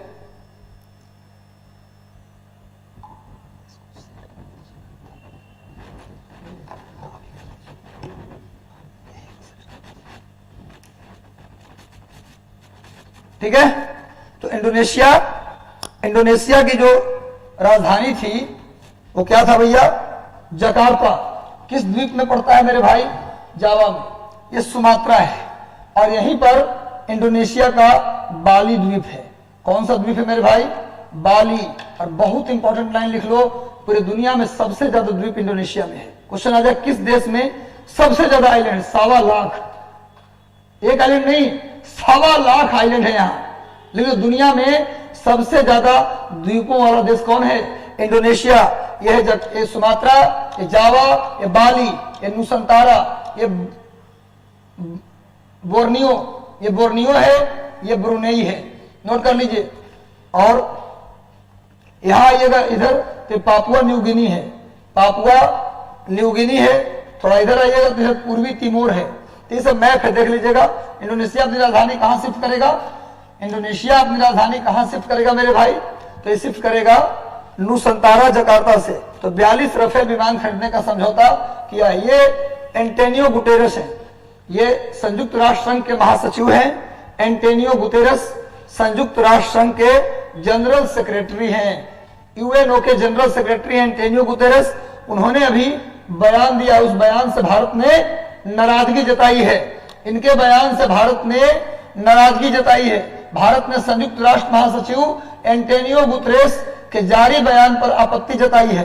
कहा है कि इस बयान में जैसे मोहम्मद और लश्कर तोयबा की आपसी संबंधों की चर्चा नहीं की गई है, इसलिए भारत ने इसका विरोध किया।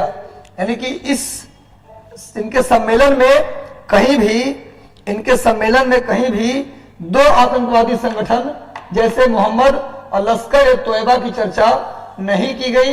इसलिए इनके बयान पर भारत ने क्या किया है, आपत्ति जताया है कि ठीक नहीं है। आप संयुक्त राष्ट्र महासचिव हैं और जो आतंकवादी संगठन है उसके बारे में आपको बोलना चाहिए ताकि वो अपने हद में रहें।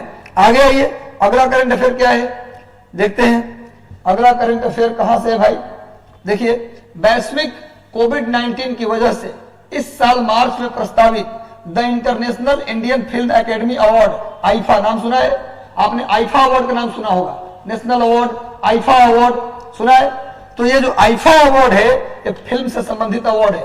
इस बार कोविड-19 के कारण इसका आयोजन किया जा रहा है यूएई की राजधानी है अबू धाबी। यूएई की राजधानी अबू धाबी, और अबू धाबी के पास एक द्वीप है यास आइलैंड। क्वेश्चन आएगा कि इस बार मई महीने में होने जा रहा है आईफा अवार्ड समारोह।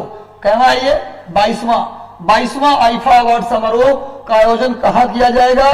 तो मई महीने में यूएई की राजधानी अबू धाबी के पास स्थित यास आइलैंड। देखिए सामने कितना खूबसूरत सा दिखाया हुआ है। ये अबू धाबी के पास पूरा अरब कंट्री खूबसूरत है, आप देख सकते हैं।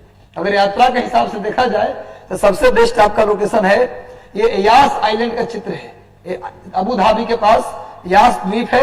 यहीं पर इस बार क्या होने जा रहा है? यहीं पर इस बार होने जा रहा है आईफा अवार्ड समारोह, जो 22वें नंबर का है। कब होगा? मई महीने में होगा। नेक्स्ट आते हैं, आगे आते हैं भैया। अगला है द ग्रेट खली से। द ग्रेट खली सामने देखिए, दिख रहे हैं। भारत के जो क्या है, फाइट मास्टर इसको बोलते हैं हम लोग, WWF, उसके पार्टिसिपेंट हैं। अभी बीजेपी में शामिल हुए हैं, इसलिए चर्चा में क्यों है? क्योंकि अभी हाल ही में इन्होंने बीजेपी पार्टी को ज्वाइन किया। पूर्व रेसलर द ग्रेट खली राजनीतिक पारी की शुरुआत कर दी है। वे 10 फरवरी को, यही 2022 2 दिन पहले 10 फरवरी को भारतीय जनता पार्टी में शामिल हो गए। केंद्रीय मंत्री जितेंद्र सिंह ने उन्हें पार्टी की सदस्यता दिलाई। आपको बता दें कि खली हिमाचल प्रदेश के मूल निवासी हैं। ये पूछ सकता है आपसे कि द ग्रेट खली किस प्रदेश के से संबंध उनका है भाई? तो हिमाचल प्रदेश से उनका संबंध है। और कुछ जानकारी और है उनके विषय में। इनकी लंबाई भी दे दिया यहाँ पर। इनकी लंबाई 7 फीट 1 इंच है। इन्होंने WWE के साथ साथ फिल्मों में भी काम किया है। वे टीवी शो बिग बॉस में भी हिस्सा ले चुके हैं। उन्हें अमेरिका में 2021 के प्रतिष्ठित WWE hall of fame class में शामिल किया गया है। ये इंपॉर्टेंट है, ये ज्यादा इंपॉर्टेंट है। हॉल ऑफ फेम, WWE या WW जो F है उसका हॉल ऑफ फेम में इनको शामिल किया गया है। किनको शामिल किया गया भाई? तो द ग्रेट खली को शामिल किया गया है। अभी हाल में ये बीजेपी में शामिल हुए हैं। ये पूछा जाएगा कि हाल में किस दल की सदस्यता लिए हैं? तो बीजेपी की। रहने वाले कहां के हैं? तो हिमाचल प्रदेश के। और ये अमेरिका के WWE हॉल ऑफ फेम में शामिल होने वाले पहले भारतीय रेसलर हैं। आगे आते हैं, नेक्स्ट अगला करंट। केंद्र सरकार ने हाल ही में ड्रोन के आयात पर प्रतिबंध लगा दिया है। ड्रोन के आयात पर क्या कर दिया है? प्रतिबंध। क्यों लगा दिया प्रतिबंध? क्योंकि देखो, ऐसा नहीं है कि बाहर से ड्रोन मंगवाते हैं तो खराब हो जाता है। ड्रोन पर प्रतिबंध इसलिए लगाया गया है, ड्रोन पर प्रतिबंध इसलिए लगाया गया क्योंकि भारत देश अब काम कर रहा है मेक इन इंडिया। अब भारत का कहना है 25 लिख लो, 25 सितंबर 2014 को शुरू किया गया था। भारत सरकार ने मेक इन इंडिया की शुरुआत कब की थी? 25 सितंबर 2014। और इसका जो साइन था वो क्या था? लायन, शेर सिंह इसके क्या थे? लोगों में शामिल थे। तो भैया 25 सितंबर 2014 को मेक इन इंडिया शुरू किया गया। मोदी जी का कहना है, मोदी भाई का कहना है कि अब कुछ भी हम बाहर से खरीदेंगे तो एक ही शर्त पे खरीदेंगे कि डील वहां करेंगे, लेकिन वो बनेगा कहां? भारत में। हम भले उस देश से खरीदेंगे, उनकी टेक्नोलॉजी खरीदेंगे, पर जो खरीदेंगे वो बनेगा इंडिया में। इसका कितना फायदा है? तो 2 फायदा है। सबसे बड़ा फायदा तो यह है कि अगर यहाँ पर वो अपनी कंपनी स्थापित करेंगे तो इंफ्रास्ट्रक्चर का डेवलपमेंट करेंगे, तो एक फायदा तो यह हुआ, फ्री में हो गया डेवलपमेंट। दूसरा, रोजगार कर यहाँ पर उस कंपनी में फैक्ट्री में काम करने के लिए क्या इंग्लैंड से लोग को ले आएंगे, भारत के लोगों को अपॉइंट करेंगे, तो रोजगार का सोर्स डेवलप होगा। और तीसरा फायदा भी यह है कि टेक्नोलॉजी इंडिया में बनाएंगे ला करके, तो हम भी सीख लेंगे, तो उनसे खरीदेंगे नहीं, एक आध साल खरीदेंगे, एक आध साल के बाद बगल में खोल देंगे दुकान। ये समझते हो ना कि हम अपने किसी को पढ़ाने के लिए रखा, अब बगल में जाके पड़ोस में कोचिंग खोल दिया, तो कहने का मतलब वो काम कर देंगे। तो 3-4 फायदा है इसका। तो मेक इन इंडिया पर मोदी जोर दे रहे हैं, और खुद भी पिछला लेक्चर में मैंने बताया था कि डिफेंस का जो डील है वो धीरे धीरे कम किया जा रहा है, और सरकार का नीति है कि हम अपना हथियार बेचेंगे, खरीदेंगे नहीं। अगर खरीदेंगे भी तो मेक इन इंडिया के तहत बनेगा। उसी के तहत अभी भारत में जो ड्रोन के आयात है उसको प्रतिबंध कर दिया गया है कि हम अब ड्रोन नहीं खरीदेंगे। आपको बता दें कि यह प्रतिबंध 9 फरवरी 2022 से लागू हो गया। इसका अर्थ यह हुआ कि अब विदेशों से ड्रोन नहीं खरीदे जाएंगे। हालांकि रिसर्च, डेवलपमेंट, डिफेंस और सुरक्षा के उद्देश्य से ड्रोन का आयात हो सकेगा। मैंने कहा था कि ड्रोन जो है ना उसका आयात बंद हो गया, लेकिन अगर सरकार को जरूरत लगता है, किसके लिए रिसर्च के लिए, डेवलपमेंट के लिए, डिफेंस के लिए, सुरक्षा के लिए, यदि जरूरत पड़ता है ड्रोन का, तब हम ड्रोन खरीदेंगे। लेकिन जनरली ड्रोन को हम नहीं खरीदेंगे। सामान्यतः ड्रोन खरीदा नहीं जाएगा। अगर ज्यादा जरूरत पड़ गया रिसर्च के लिए, मान लीजिए कोई अमेरिका बेहतरीन ड्रोन बना दिया है, तो ड्रोन को रिसर्च करने के लिए ड्रोन खरीदेंगे, डेवलपमेंट के लिए, सुरक्षा के लिए खरीदा जाएगा। लेकिन बाकी जनरली ड्रोन के आयात पर प्रतिबंध रहेगा। केंद्र सरकार का कहना है कि इससे देश में ही ड्रोन मैन्युफैक्चरिंग को बढ़ावा मिलेगा। हमने क्या कहा, यही कहा कि मेक इन इंडिया को सरकार अब क्या कर रही है, बढ़ावा दे रही है। हम खरीदेंगे नहीं, और ड्रोन की जरूरत है तो कैसे होगा जरूरत पूरा भाई, ये जरूरत पूरा होगा कहां से, मेक इन इंडिया के तर्ज पर हम बनाएंगे और खरीदेंगे। आगे आइए नेक्स्ट, अगला करंट है भैया, वसीम जाफर क्रिकेट खिलाड़ी हैं, पता है आपको, ये किंग्स 11 पंजाब के बैटिंग कोच थे।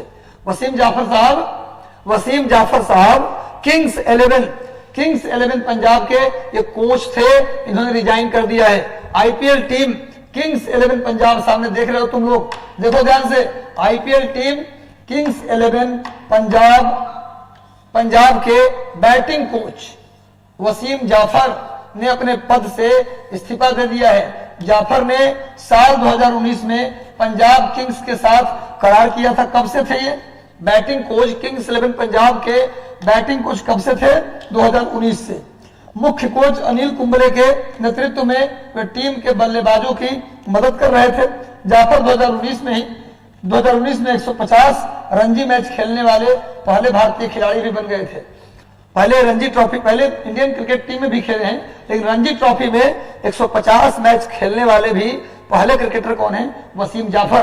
और ये कौन थे, आईपीएल के कौन से टीम के बैटिंग कोच थे, कौन से, पूरी टीम की कोच नहीं थे, बैटिंग कोच थे वसीम जाफर। रिजाइन कर दिया। रिजाइन करने का वजह है अनिल कुंबले के साथ ये क्या कर रहे हैं, ये भारतीय टीम को मदद कर रहे हैं, बैटिंग के लिए कोच प्रदान कर रहे हैं, इसलिए वो किंग्स 11 से हट गए हैं।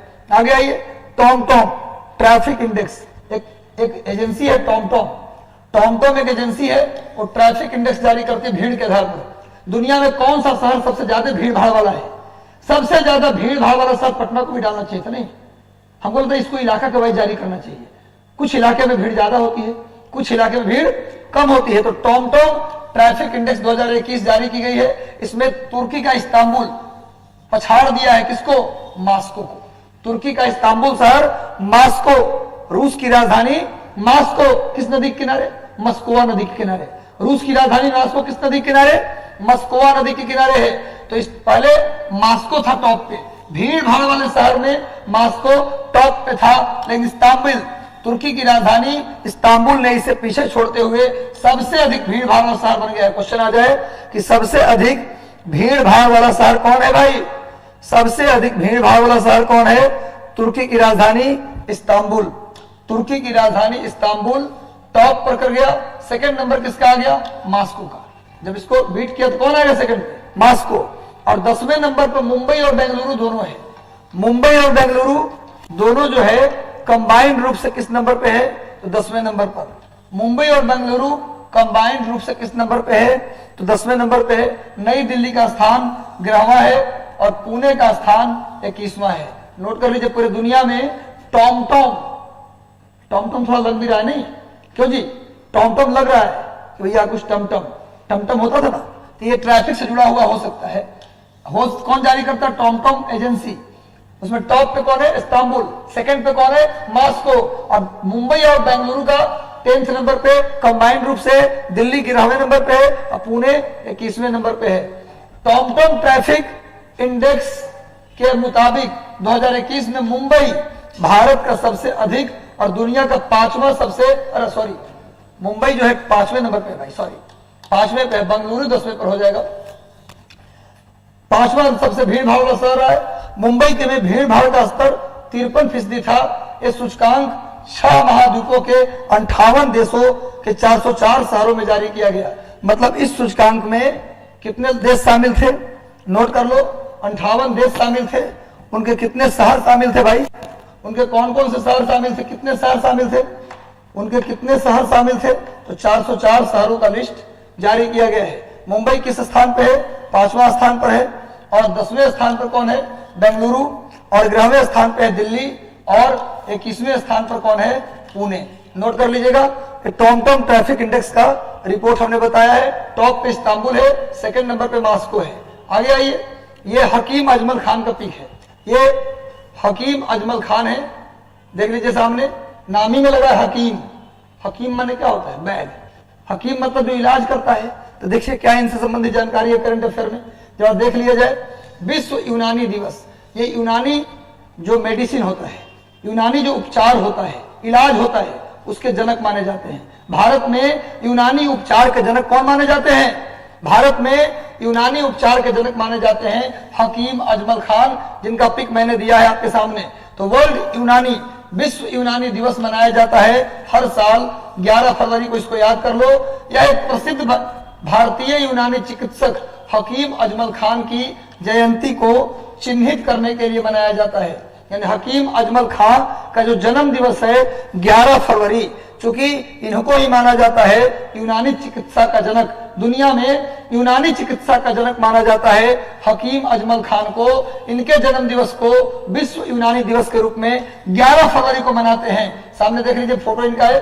पहला यूनानी दिवस 2017 में मनाया गया था। पहला यूनानी दिवस की शुरुआत, विश्व यूनानी दिवस की शुरुआत कब किया गया था? 2017 में। सेंट्रल रिसर्च इंस्टीट्यूट ऑफ यूनानी मेडिसिन इंस्टीट्यूट ने हैदराबाद में इसे पहली बार मनाया था। इसका मुख्य उद्देश्य है, इसका मुख्य उद्देश्य क्या है भाई? इसका मुख्य उद्देश्य है इसके निवारक और उपचारात्मक दृष्टिकोण के जरिए यूनानी चिकित्सा पद्धति की मदद से स्वास्थ्य देखभाल और सेवाएं मुहैया करना। यानी मेन याद करने वाली चीज क्या है? 11 फरवरी को हकीम अजमल खान के जन्म दिवस को हम वर्ल्ड यूनानी डे के रूप में मनाते हैं। पहला यूनानी डे कब मनाया गया? 2017 में। इसको नोट आप कर लीजिएगा। नेक्स्ट आते हैं, ये नितिन गडकरी को एक अवार्ड मिला है। यह अवार्ड मिला है दक्ष सांसद सदस्य। दक्ष सांसद सदस्य यानी स्किल्ड कह सकते हैं आप, स्किल्ड मेंबर ऑफ पार्लियामेंट के रूप में 2020-21 के लिए। किसके लिए भाई? 20-21 के लिए हाल ही में 18वां स्वर्गीय माधवराव लीमिये पुरस्कार दिया गया। क्वेश्चन आ जाए इस बार माधवराव लीमिये अवार्ड, माधवराव लीमिये अवार्ड किसे दिया गया? तो नितिन गडकरी को दिया गया है।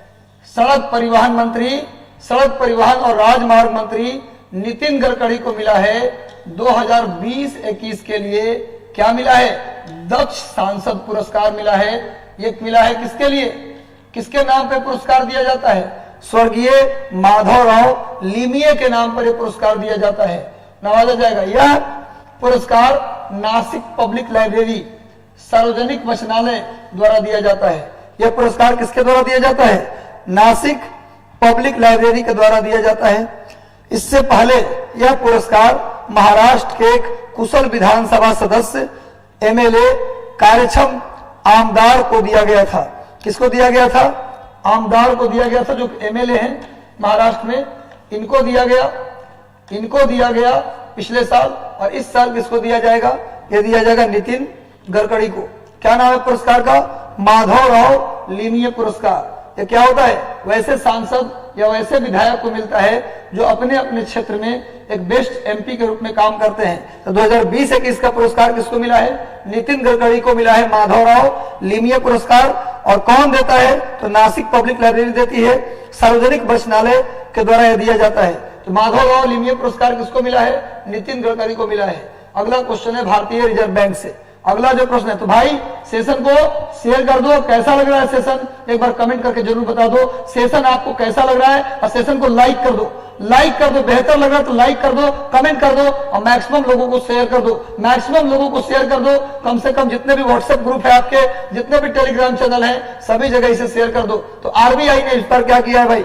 आरबीआई ने इस बार क्या किया है कि जो इसका डिजिटल प्रीपेड वाउचर है, आरबीआई का जो डिजिटल प्रीपेड वाउचर है, इसका जो वैल्यू है 10,000 से बढ़ाकर 1 लाख रुपए कर दिया। क्वेश्चन आएगा कि हाल ही में आरबीआई ने जो ई रुपया है, आरबीआई का जो इलेक्ट्रॉनिक रुपया है, इसके डिजिटल प्रीपेड वाउचर का जो लिमिट है उसे 10,000 से बढ़ाकर 1 लाख कर दिया। ई रुपया का डिजिटल प्रीपेड वाउचर 10,000 से बढ़ाकर 1 लाख कर दिया।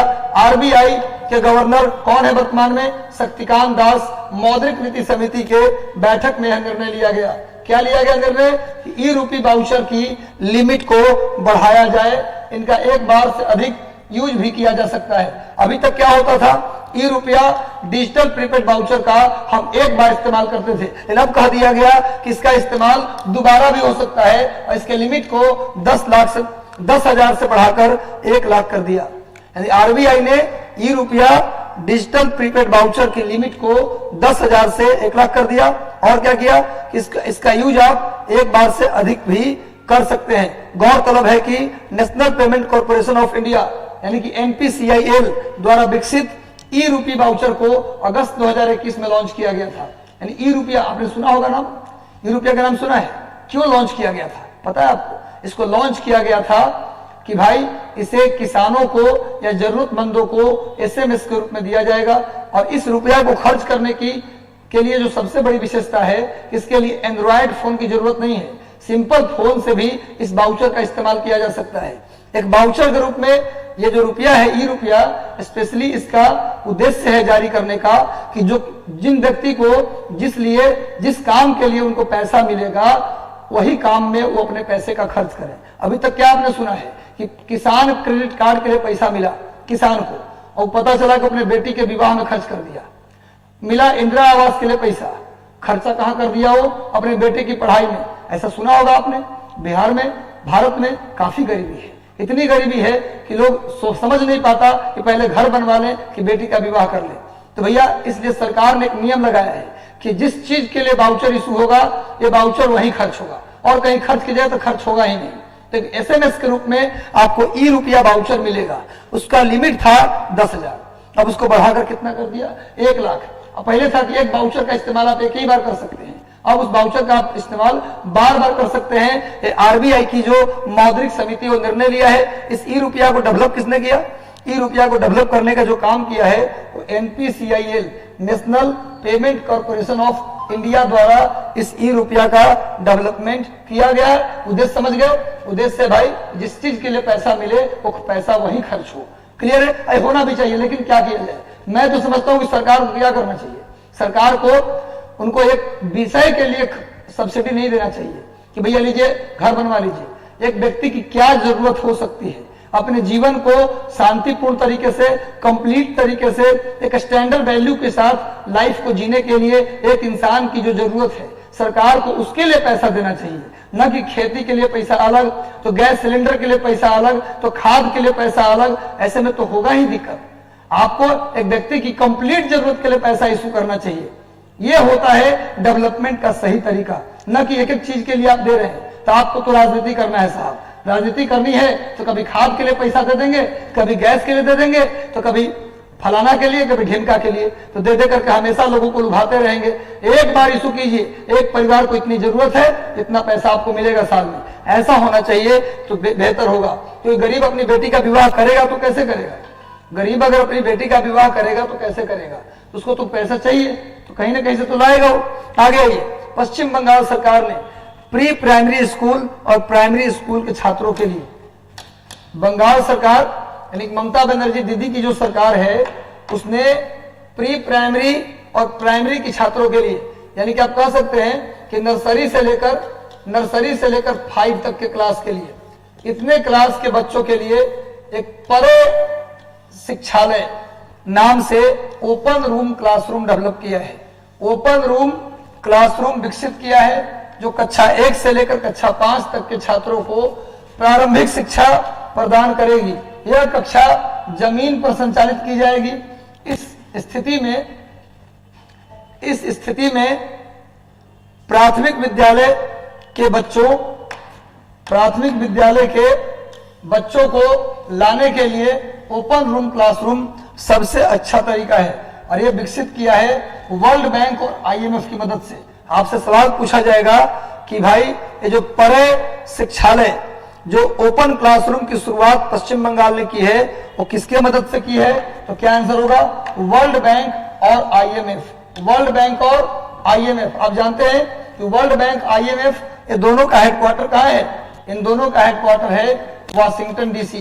Washington DC। वर्ल्ड बैंक और IMF इन दोनों का हेडक्वार्टर है वाशिंगटन DC। और मैं आपको बता दूं स्टूडेंट्स कि ये जो वर्ल्ड बैंक और IMF है इन दोनों में कुल मिला के 190 मेंबर है। वर्ल्ड बैंक के भी कितने मेंबर हैं? 190। और IMF में भी कितने मेंबर हैं? 190 मेंबर हैं। तो परम परे शिक्षालय नाम से एक ओपन क्लासरूम की शुरुआत किस राज्य सरकार ने की? पहला क्वेश्चन तो यही आएगा। तो पश्चिम बंगाल ने किसके मदद से की? तो वर्ल्ड बैंक का दूसरा नाम है IBRD। वर्ल्ड बैंक को ही क्या बोला जाता है? IBRD बोला जाता है। वर्ल्ड बैंक और IMF की मदद से शुरू किया है। वर्ल्ड बैंक और IMF का हेडक्वार्टर कहाँ है? Washington DC। दोनों में टोटल कितने मेंबर हैं? 190।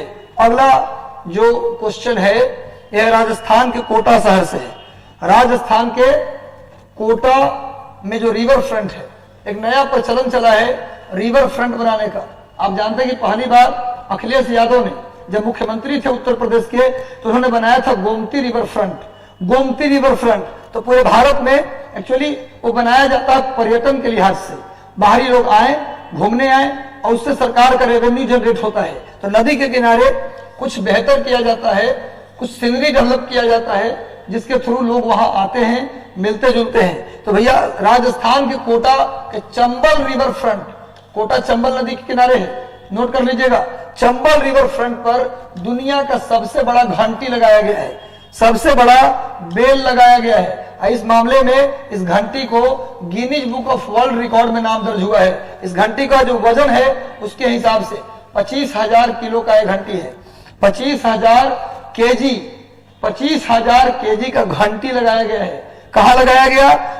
कोटा में चंबल रिवर फ्रंट पर। और इस घंटी को Guinness book of world record में नाम दर्ज हुआ है सबसे बड़ा और सबसे भारी घंटी के रूप में Guinness book of world record में नाम दर्ज कराया है। बात करते हैं चंबल नदी की।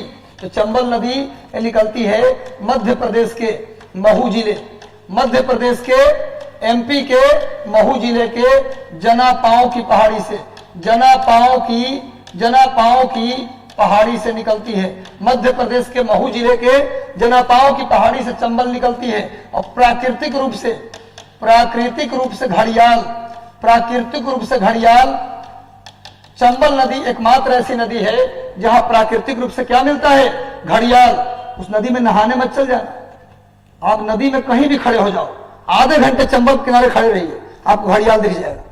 अगर गलती से भी छलांग लगा दिए तो हो सकता है घड़ियाल के जबड़े में आप आ जाएं। तो नेचुरली भारत की कौन सी नदी है जहां क्या मिलता है? घड़ियाल मिलता है। क्या मिलता है भाई? तो प्राकृतिक रूप से घड़ियाल मिलता है। ये कहां से निकलती है? चंबल नदी मध्य प्रदेश के महू जिले से निकलती है। नोट कर लीजिएगा। और चंबल नदी पर 3 डैम है, ये भी नोट कर लीजिए, पूछा जाता है। गांधी सागर डैम, राणा प्रताप सागर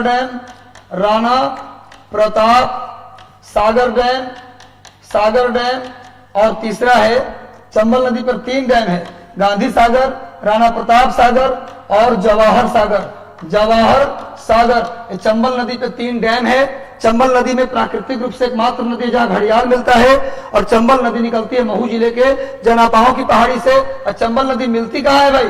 चंबल नदी मिलती है यमुना में। चंबल नदी मिलती है यमुना में, इटावा के पास। यमुना में इटावा के पास, नोट कर लीजिएगा। चंबल नदी गिरती कहाँ है? यमुना नदी में, इटावा के पास। इसमें 3 डैम है, गांधी सागर, राणा प्रताप सागर और जवाहर सागर। नोट कर लीजिएगा। आगे आते हैं। नेक्स्ट अगला करंट है भाई, अभी एक नया आईपीएल की टीम बना है। आईपीएल का एक नया टीम बना है। सामने टीम का नाम दिया हुआ है गुजरात टाइटन। गुजरात टाइटन ये टीम का नाम है। सामने में देखिए, ये हार्दिक पांड्या का पिक लगा हुआ है। हार्दिक पांड्या का पिक लगा है। गुजरात टाइटन अहमदाबाद की एक टीम बनी है जिसका नाम दिया गया है गुजरात टाइटन। भारतीय premier league, Indian premier league IPL की नई फ्रेंचाइजी अहमदाबाद ने अपनी टीम का नाम की घोषणा कर दिया है। उसका नाम होगा गुजरात लायंस। इस टीम का सीबीसी कैपिटल के पास मालिकाना हक होगा। यानी इसका जो कौन सी कंपनी है जो इस टीम का मालिक होगा, तो सीबीसी कैपिटल। गुजरात टाइटंस कहां की कंपनी होगी, कहां का टीम होगा? ये अहमदाबाद की टीम होगी, गुजरात टाइटन। और इसको खरीदा है, किसने इसको खरीदा है? तो सीबीसी कैपिटल ने इसे खरीदा है। ये आईपीएल की नई टीम है। आगे आते हैं भाई, सेशन को शेयर कर दीजिए, सेशन को शेयर कर दो।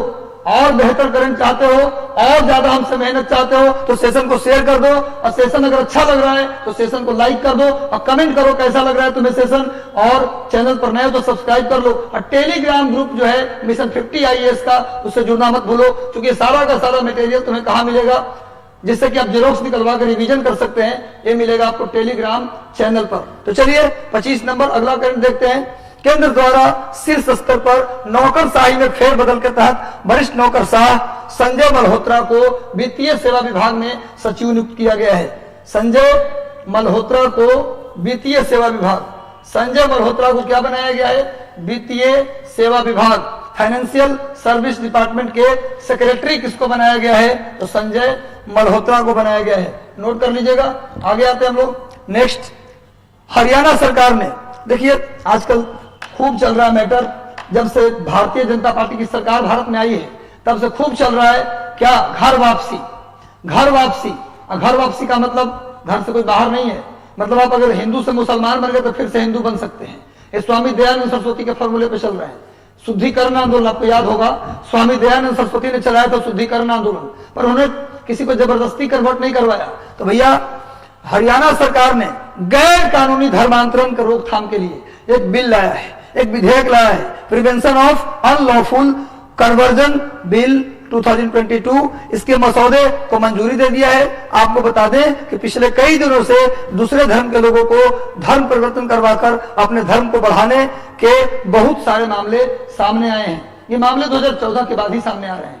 ज्यादा ये मामले पहले नहीं आते थे, पहले सब कुछ ठीक था। ये मामले ज्यादा आ रहे हैं 2014 के बाद। खोज के मामले निकाले जा रहे हैं, क्योंकि नौकरी और रोजगार और भूख, इस पर वोट नहीं मांगा जा रहा है आजकल, वोट इसी पर मांगा जा रहा है। और इससे बड़ी जल्दी लोग मोटिवेट भी हो जाते हैं। ये हमारा भारत है, अभी पता नहीं कब तक हम अपनी गुलाम मानसिकता के साथ जीते रहेंगे। तो चलिए, अच्छा है, कानून है, कानून का सम्मान करना चाहिए। गैर कानूनी धर्मांतरण रोकथाम विधेयक ये लाया गया है हरियाणा सरकार के द्वारा। अगर कोई व्यक्ति, होना चाहिए ऐसा, रियल में ऐसा हो रहा है, अगर किसी के धर्म का परिवर्तन रियल में कराया जा रहा है तो उस व्यक्ति को सजा नहीं, कड़ी से कड़ी सजा, मौत तक की सजा भी देनी चाहिए। जबरन धर्म परिवर्तन, क्योंकि भारत देश एक पंथ निरपेक्ष देश है, सेकुलर कंट्री है। सेकुलर कंट्री है मतलब ये कि अगर कोई व्यक्ति धर्म मानना हो माने, नहीं मानना है तो न भी माने, जिस रास्ते पे चले। भारत धर्म निरपेक्ष देश नहीं है, भारत एक पंथ निरपेक्ष देश है। अब पंथ का मतलब धर्म नहीं होता, आप धर्म विहीन होकर भी चलेंगे तो भी एक रास्ता है। तो किसी भी रास्ते पर आप चलिए, लेकिन अगर कोई व्यक्ति आपको कोई स्पेसिफिक रास्ते पर चलने के मजबूर करता है तो उसके लिए कानून होने चाहिए, कड़े कानून होने चाहिए। दो मामले को लेकर, एक तो इस मामले को लेकर, और दूसरा अगर कोई देशद्रोही भाषण देता है, आप मोदी का विरोध कर लीजिए चलेगा, भारत का विरोध यदि आप करेंगे तो सीधे गोली मार देने की प्रावधान होनी चाहिए, क्योंकि राष्ट्र की सुरक्षा से बड़ा कोई चीज होता ही नहीं है। यदि आपको लगता है कि राष्ट्र से सुरक्षा से भी बड़ा कोई चीज है तो आप जाके सीरिया में लोगों से मिल लीजिए, वो बताएंगे वहां के लोग कि राष्ट्र की सुरक्षा ज्यादा जरूरी है कि हमारा धार्मिक विचार ज्यादा जरूरी है। तो राष्ट्र से बड़ा कोई चीज नहीं होता है। हमारा राष्ट्र और हमारा संविधान, इसके खिलाफ कोई भी बोले तो सीधे गोली मार देने का आदेश होना चाहिए। ऐसी आजादी नहीं मिलेगा आपको। नेक्स्ट आइए, अगला क्वेश्चन आएगा कि धर्मांतरण के खिलाफ कानून बनवाने वाला राज्य कौन बन गया है? हरियाणा। आगे आरबीआई ने अभी मॉनेटरी पॉलिसी जारी किया है। क्वेश्चन आता है कि मौद्रिक नीति कौन जारी करता है? आरबीआई। मौद्रिक नीति कौन जारी करता है मेरे भाई? आरबीआई जारी करता है मौद्रिक नीति, मॉनेटरी पॉलिसी। मॉनेटरी पॉलिसी कौन जारी करता है? RBI. Repo rate, reverse rate, इसमें कई सारे रेट्स होते हैं। इसमें आरबीआई कई प्रकार का रेट जारी करती है। कौन कौन?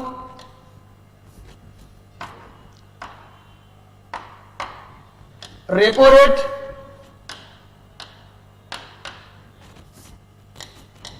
Repo rate, reverse repo rate, reverse repo rate. देश के खिलाफ कुछ भी नहीं होना चाहिए। देश इंपॉर्टेंट है, संविधान इंपॉर्टेंट है। सबसे बड़ा धर्म इस देश का कौन है? हमारा कॉन्स्टिट्यूशन। सबसे बड़ा जो हमारे देश का जो धार्मिक मंदिर है, जो भगवान है, वो भारत माता है। इसके खिलाफ कुछ नहीं होना चाहिए। Repo rate, reverse repo rate, और तीसरा क्या भैया? Bank rate. तीसरा क्या है? Bank rate. इसके बाद क्या है? एमएसएफ। इसके बाद क्या है? सीआरआर। इसके बाद क्या है? Base rate. तो ये जो है, इसके बाद एक चीज और, एसएलआर। इतना रेट। आरबीआई ने अपने मौद्रिक नीति जारी करने के दौरान कितने प्रकार के रेट के बारे में चर्चा करती है? तो repo rate, reverse repo rate, bank rate, MSF, CRR, उसके बाद बेस रेट। बीआर का मतलब बेस रेट, एसएलआर का मतलब स्टैच्यूअरी लिक्विडिटी रेशियो, वैधानिक तरलता अनुपात। इन सब में परिवर्तन करती है कौन? आरबीआई। तो आरबीआई के द्वारा इन सभी रेट में परिवर्तन किया जाता है।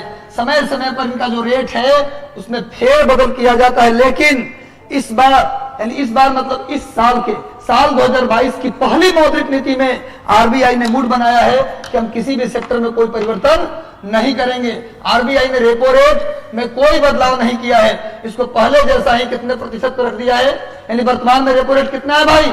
4%। उसी तरह से रिवर्स रेपो रेट भी 3.35% पर वर्तमान है। पहले भी यही था, इस बार भी यही है। यानी किसी भी प्रकार के रेट में, जो मैंने रेट लिखा, इसमें किसी भी प्रकार के रेट में कोई बदलाव आरबीआई ने इस बार नहीं किया है, इस बार की मॉनेटरी पॉलिसी में। और मैं कभी बाद की क्लास में बताऊंगा आपसे, कभी मौका मिला तो, कि आरबीआई का ये जो रेट्स हैं, ये रेट होते क्या हैं। इस पर चर्चा मैं आगे की क्लास में करूंगा।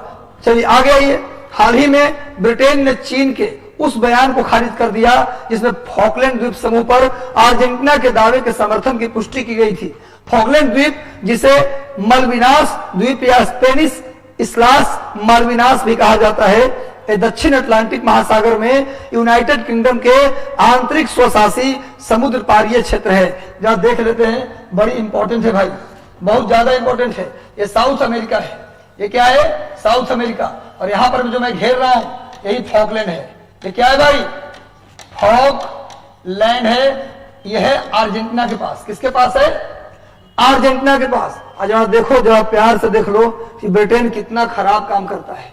देखो देखो, कहां है ब्रिटेन? इंग्लैंड कहां है मेरे भाई? देख लो जरा, इंग्लैंड कहां है? इंग्लैंड यहां है। इसने यहां कब्जा किया हुआ है। था किसके कब्जे में? ये फॉकलैंड द्वीप है। ये था किसके कब्जे में? अर्जेंटीना के। और अर्जेंटीना और ब्रिटेन 2011 तक इसके लिए लड़ते रहते थे, फाइटिंग होता रहता था दोनों के बीच। तो यूएन ने कहा कब तक लड़िएगा, यहां वोटिंग करवा लेते हैं। पूछते हैं कि लोगों से कहां रहना चाहता है। और कभी पड़ोसी का भला चाहा है? जमीन बेच के जाएंगे, लेकिन तुम्हारे दुश्मन को बेच के जाएंगे ताकि तुम जीवन भर होते रहो, तुमको नहीं देंगे। वही बात है। वोटिंग हुआ, बोला इंग्लैंड में रहेंगे कि अर्जेंटीना, तो रोजे आना जाना रहेगा, बगले में है। ये है, ब्रिटेन के अंदर रहते हैं, वीजा उजा लगाना नहीं पड़ेगा, सीधे यूरोप की यात्रा होगा। वोटिंग हुआ, 98% लोगों ने वोट कर दिया कि हम ब्रिटेन में रहेंगे। और परमानेंट ब्रिटेन का हो गया। कभी दावा किया गया था कि भैया अर्जेंटीना ने, हाल ही में ब्रिटेन ने चीन के एक रिपोर्ट में आया था कि अब चीन तो झूठ मूठ आग लगाएगा ही, उसको क्या मतलब है? उसने कहा कि अर्जेंटीना फिर से कब्जा कर रहा है फॉकलैंड पर। तो ब्रिटेन बोला कि ना, अच्छा आदमी भेज के बताएंगे, देखे ना आपकी जमीन पर कोई कब्जे ले है, और बेचारा ऐसे घूम रहा था। हो सकता है अर्जेंटीना के आदमी घूमने गया हो, तो पता लगा था ना वो घूमने आया था, कब्जा वब्जा नहीं कर रहा है। तो चीन ने कहा था अभी दावा कि फॉकलैंड पर अर्जेंटीना का क्या हो रहा है, फिर से कब्जा, लेकिन ऐसा नहीं है, ब्रिटेन ने कहा है।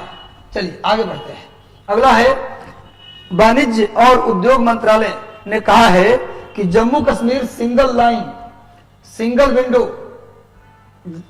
उद्योग मंत्रालय ने कहा है कि जम्मू कश्मीर राष्ट्रीय एकल खिड़की प्रणाली के साथ जुड़ने वाला देश का पहला केंद्र शासित प्रदेश बन गया है। वाणिज्य उद्योग मंत्रालय ने कहा है कि सिंगल विंडो क्लियरेंस सिस्टम से जुड़ने वाला, यानी कि एकल राष्ट्रीय एकल खिड़की प्रणाली से जुड़ने वाला। एकल खिड़की का मतलब क्या होता है पता है? ऐसा कोई भी इंडस्ट्री, ऐसा कोई भी फैक्ट्री जो किसी एक अथॉरिटी के माध्यम से एस्टेब्लिश हो जाए, उसे बोलते एकल खिड़की। जैसे मान लीजिए कि कोई फैक्ट्री हम लगा रहे हैं और उसमें अथॉरिटी मिल जाए बिहार सरकार को कि बिहार सरकार के आदेश से लगा सकते हैं और किसी से लेने की जरूरत, परमिशन नहीं है, इसी को बोलते एकल खिड़की। यानी जम्मू कश्मीर में कुछ भी लगेगा उद्योग या फैक्ट्री, तो अब सिर्फ वाणिज्य उद्योग मंत्रालय के क्लियरेंस की जरूरत होगी और किसी का जरूरत नहीं होगा। ऐसा करने वाला जम्मू कश्मीर देश का पहला केंद्र शासित प्रदेश बन गया। भारत में कितने केंद्र शासित प्रदेश हैं? 8। और कितने राज्य हैं? 28। और जम्मू कश्मीर राज्य पुनर्गठन विधेयक 2019 पारित किया गया। उसके तहत जम्मू कश्मीर को राज्य का दर्जा छीनते हुए वहां 2 केंद्र शासित प्रदेश बनाए गए, एक जम्मू कश्मीर, दूसरा लद्दाख। जम्मू कश्मीर की राजधानी जम्मू और श्रीनगर और लद्दाख की राजधानी लेह। सिंगल विंडो से जुड़ने वाला जम्मू कश्मीर भारत का पहला केंद्र शासित प्रदेश यूटी बन गया। अमेरिका के प्रभावशाली सांसद हैं पीट सेशंस, इसलिए इन्होंने भारतीय मूल के हिमांशु बी पटेल को क्रिप्टो तकनीक कार्य समूह के लिए प्रमुख आर्थिक विकास एवं ऊर्जा ढांचागत विकास सलाहकार नियुक्त किया है। किनको? हिमांशु पटेल को पीट सेशंस ने क्या नियुक्त किया है? क्रिप्टो टेक्नोलॉजी वर्क ग्रुप के लिए chief economic development and energy infrastructure development क्या एडवाइजर नियुक्त किया है। यानी कि प्रमुख आर्थिक विकास एवं ऊर्जा ढांचागत विकास सलाहकार किसे नियुक्त किया है? हिमांशु बी पटेल को नियुक्त किया है। हिमांशु बी पटेल का ये चित्र है, देख लीजिए। हिमांशु बी पटेल हैं, ये एक अर्थशास्त्री हैं। इन्हें किसके द्वारा? पीट सेशंस, एक अमेरिका के सांसद हैं, उनके द्वारा क्रिप्टो तकनीक कार्य समूह के लिए प्रमुख आर्थिक सलाहकार नियुक्त किया गया है हिमांशु पटेल को। आगे आते हैं, राष्ट्रपति जो बाइडेन। देखिए ये बहुत इंपॉर्टेंट करंट हो जाएगा, इसलिए इंपॉर्टेंट है ये क्योंकि पहला इस्तीफा है ये। जो बाइडेन कैबिनेट से पहला रिजिग्नेशन है। जब से जो बाइडेन राष्ट्रपति बने हैं उसके कैबिनेट से कोई रिजिग्नेशन अभी तक नहीं आया था। ये पहला रिजिग्नेशन है जो बाइडेन कैबिनेट से मिला है।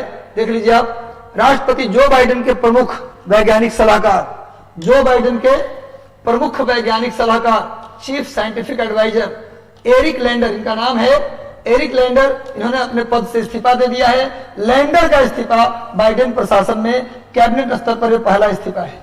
बाइडेन प्रशासन में प्रशासन के स्तर पर यह पहला रिजिग्नेशन है। याद रखिएगा किसने दिया है? एरिक लैंडर थे कौन? प्रमुख वैज्ञानिक सलाहकार। नोट कर लीजिएगा, हाल ही में फरवरी में इसी महीने इन्होंने क्या किया है? जो बाइडेन कैबिनेट से क्या कर दिया है? रिजाइन कर दिया। वर्तमान में अमेरिका के राष्ट्रपति कौन है?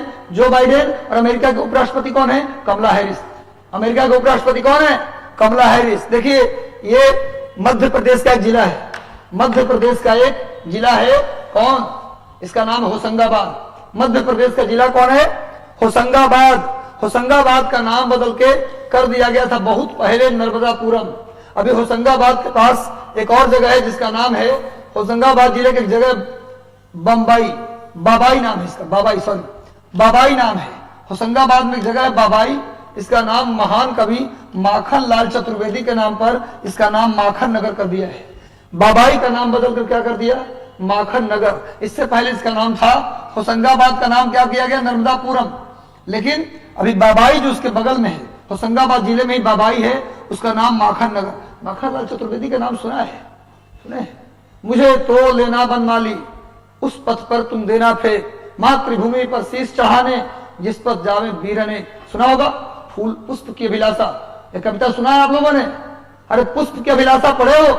वही कवि है माखनलाल चतुर्वेदी, जिनका संबंध मध्य प्रदेश से है। इनके नाम पर बाबाई का नाम माखन नगर कर दिया गया। पहले होशंगाबाद जो जिला है उसका भी नाम नर्मदापुरम किया जा चुका है। ये होशंगाबाद जिले का मैंने पिक दे दिया है। ये जो आप देख रहे हैं ना, ये पूरा इलाका बुंदेलखंड है, मध्य प्रदेश का ये पूरा बुंदेलखंड है, ये पूरा बघेलखंड है, ये पूरा मालवा है। नोट कर लीजिएगा, मध्य प्रदेश का मालवा, मध्य प्रदेश का बुंदेलखंड, मध्य प्रदेश का बघेलखंड है। नोट कर लीजिए। तो बाबाई का नाम बदल के माखन नगर कर दिया। क्वेश्चन आएगा अगला। ये चित्र है, भारतीय विज्ञान संस्थान द्वारा कमीशन किया गया एक सुपर कंप्यूटर है। ये सुपर कंप्यूटर जिसको कमीशन मिला है, जिसको मान्यता मिली है, किसके द्वारा? Indian institute of science Bengaluru, IISc Bengaluru ने इस सुपर कंप्यूटर को क्या किया है? कमीशन दिया है भाई। कमीशन देना का मतलब पैसा देना नहीं, कमीशन देना मतलब मान्यता देना, कमीशन किया जाना, यानी उसे शामिल किया जाना। IISc बेंगलुरु ने इसे शामिल किया है अपने यहाँ। बहुत इंपॉर्टेंट, इसको तो नोट आप कर ही लो। इसका नाम है, इस सुपर कंप्यूटर का नाम है परम प्रवेग। क्वेश्चन ही आएगा इस बार के लिए, लिख लो। इस बार BPSC 67 के लिए VVVVI क्वेश्चन है, इस बार आएगा ही। परम प्रवेग सुपर कंप्यूटर किसने विकसित किया है भाई? तो सेंटर फॉर क्या? Centre for development of advance computing, CDAC Pune. Centre for development of advance computing, CDAC, इसको शॉर्ट में बोलते हैं CDAC, यानी centre for development of advance computing. इसका हेडक्वार्टर कहां है भैया? पुणे। CDAC के द्वारा डेवलप किया गया है। कौन सा सुपर कंप्यूटर? उसका नाम है परम प्रवेग। परम प्रवेग किसने कमीशन दिया है?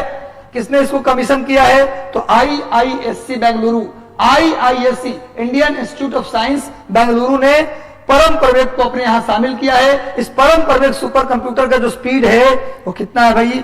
3 इसका जो स्पीड है 3.3 पेटा फ्लॉप्स इसका स्पीड दिया गया है। इस सुपर कंप्यूटर का डेवलप किसने किया? Centre for development of advance computing, CDAC Pune द्वारा इसे डेवलप किया गया है। सामने इस परम प्रवेग का चित्र मैंने दे दिया है, देख लीजिए। दुनिया का सबसे तेज सुपर कंप्यूटर कौन है? पूरे विश्व का सबसे तेज सुपर कंप्यूटर, उसका नाम क्या है? पूरे विश्व का सबसे तेज अमेरिका का समिट है। अमेरिका का समिट सुपर कंप्यूटर, अमेरिका का समिट सुपर कंप्यूटर, और ये सेकंड नंबर पे सबसे तेज है। सबसे तेज सुपर कंप्यूटर कहां का है? ये आपकी जिम्मेवारी देता हूं, बताइएगा अगले दिन कमेंट करके, पता करके। पूरे दुनिया के सबसे तेज सुपर कंप्यूटर कहां का सुपर कंप्यूटर है? सेकंड नंबर पर अमेरिका का समिट है। और परम प्रवेग जो बनाया गया है CDAC द्वारा, उसकी जो स्पीड है 3.3 पेटाफ्लॉप्स। नोट कर लीजिएगा। अगला करंट अफेयर आते हैं। हाल ही में केरल सरकार ने घोषणा की है कि देश का पहला ग्राफीन नवाचार केंद्र, देश का पहला ग्राफीन नवाचार केंद्र केरल के त्रिशूर में स्थापित किया जाएगा। नोट कर लीजिए, भारत का पहला ग्राफीन नवाचार केंद्र, ग्राफीन इनोवेशन सेंटर, ये भारत का पहला है। कहां स्थापित किया जा रहा है? त्रिशूर में डिजिटल विश्वविद्यालय इलेक्ट्रॉनिक्स प्रौद्योगिकी के लिए। ये कहां स्थापित किया जा रहा है? त्रिशूर के डिजिटल यूनिवर्सिटी में इसे स्थापित किया जा रहा है, ग्राफीन इनोवेशन सेंटर। नोट कर लीजिए, क्या भैया? इलेक्ट्रॉनिक डिजिटल विश्वविद्यालय इलेक्ट्रॉनिक प्रौद्योगिकी के लिए केंद्र सीमेट है, इसका नाम है सीमेट। और टाटा स्टील, इन दोनों के द्वारा क्या किया गया है? संयुक्त उद्यम है। ये जो ग्राफीन इनोवेशन सेंटर जो बनाया गया ना, केरल के कहां बनाया गया? त्रिशूर में। वो किसके द्वारा बनाया जा रहा है? डिजिटल यूनिवर्सिटी इलेक्ट्रॉनिक्स टेक्नोलॉजी, सीमेट और टाटा स्टील का संयुक्त उद्यम है जो लगाया जा रहा है। इससे पहले साल 2020 में हांगकांग की सिटी यूनिवर्सिटी के शोधकर्ताओं ने ग्राफीन मास्क का एक लेजर प्रेरित रूप तैयार किया था जो कोरोना वायरस की प्रजातियों को निष्क्रिय करता था। एक मास्क बनाया गया था, ग्राफीन मास्क, किसके द्वारा? हांगकांग के वैज्ञानिकों के द्वारा। और अभी ग्राफीन इनोवेशन सेंटर केरल के त्रिशूर में खोला जा रहा है। किसके द्वारा खोला जा रहा है? तो टाटा स्टील और सीमेंट के द्वारा इसे खोला जा रहा है। तो सेशन को अधिकतम लोगों तक शेयर कर दीजिए। सेशन अच्छा लग रहा है तो सबसे पहले लाइक कर दीजिए। सेशन अच्छा लग रहा है तो लाइक कर दीजिए, सेशन को शेयर कर दीजिए। लगातार सेशन के साथ जुड़े रहिए ताकि जो 30 अप्रैल को जो पेपर होने जा रहा है वो पेपर आपका अपना हो। चलिए आज के सेशन का अंतिम सवाल। हाल ही में भारत विश्व के खीरे के सबसे बड़ा निर्यातक बन गया है। खीरा के निर्यात के मामले में भारत का पहला स्थान आ गया है। नोट कर लीजिए, खीरा के निर्यात के मामले में भारत पहले स्थान पे आ गया है। पूछेगा कि हाल ही में किस फसल के निर्यात में भारत का पहला स्थान आ गया है, तो खीरा। भारत ने अप्रैल से अक्टूबर 2020 से 21 के दौरान 114 मिलियन अमेरिकी डॉलर के मूल्य के साथ इतना मीट्रिक टन ककड़ी और गरकिन यानी अचारी खीरा, इससे अचार डेवलप किया जाता होगा, का निर्यात किया है। तो खीरे के निर्यात में भारत क्या आ गया है, भारत का स्थान प्रथम दिया गया है। यानी भारत खीरा के निर्यात में पूछा जाए कैवा स्थान पर है, तो पहले स्थान पे है। तो कैसा लगा सेशन, एक बार कमेंट करके बताइए। ये इस सेशन का अंतिम सवाल था। सामने खीरा का मैंने चित्र भी दे दिया है, एक बार देख लीजिए। इसी को अचारी खीरा कहा जाता है। अचारी खीरा का मैंने चित्र दे दिया है। और वैसे भारत खीरे के उत्पादन में पहले स्थान पे चला गया। तो कैसा लगा सेशन, कमेंट करके जरूर बताएं कि कैसा लगा। यदि आपके तरफ से कोई सुझाव है हमारे चैनल के लिए, मेरे लिए, कि और क्या आपके लिए किया जाए बेहतर, जिससे कि आपकी तैयारी को और बेस्ट से बेस्ट मैं बना सकूं, तो भैया आप कमेंट करके इस बात को जरूर बताएं। कैसा लगा सेशन आप जरूर कमेंट करके बताएं। और सेशन बहुत अच्छा लगा हो तो सेशन को लाइक कर दें, और चैनल पर नए हैं तो चैनल सब्सक्राइब कर लें, और टेलीग्राम चैनल से आप जरूर जुड़ जाएं ताकि आपको सारा नोटिफिकेशन, सारा नोट्स आपको मिलता रहे। रिवीजन करते रहिए। 1-2 दिन के अंदर एमसीक्यू जो अभी तक मैंने करंट कराया है उसका 100 से 150 एमसीक्यू आपका मैं रिवीजन कराने जा रहा हूं, ताकि आप आंक सके कि आपका कितना सही हो रहा है, कितना तैयारी में है। चलिए ऑल द बेस्ट। सेशन से जुड़ते रहिए, शेयर करते रहिए। धन्यवाद।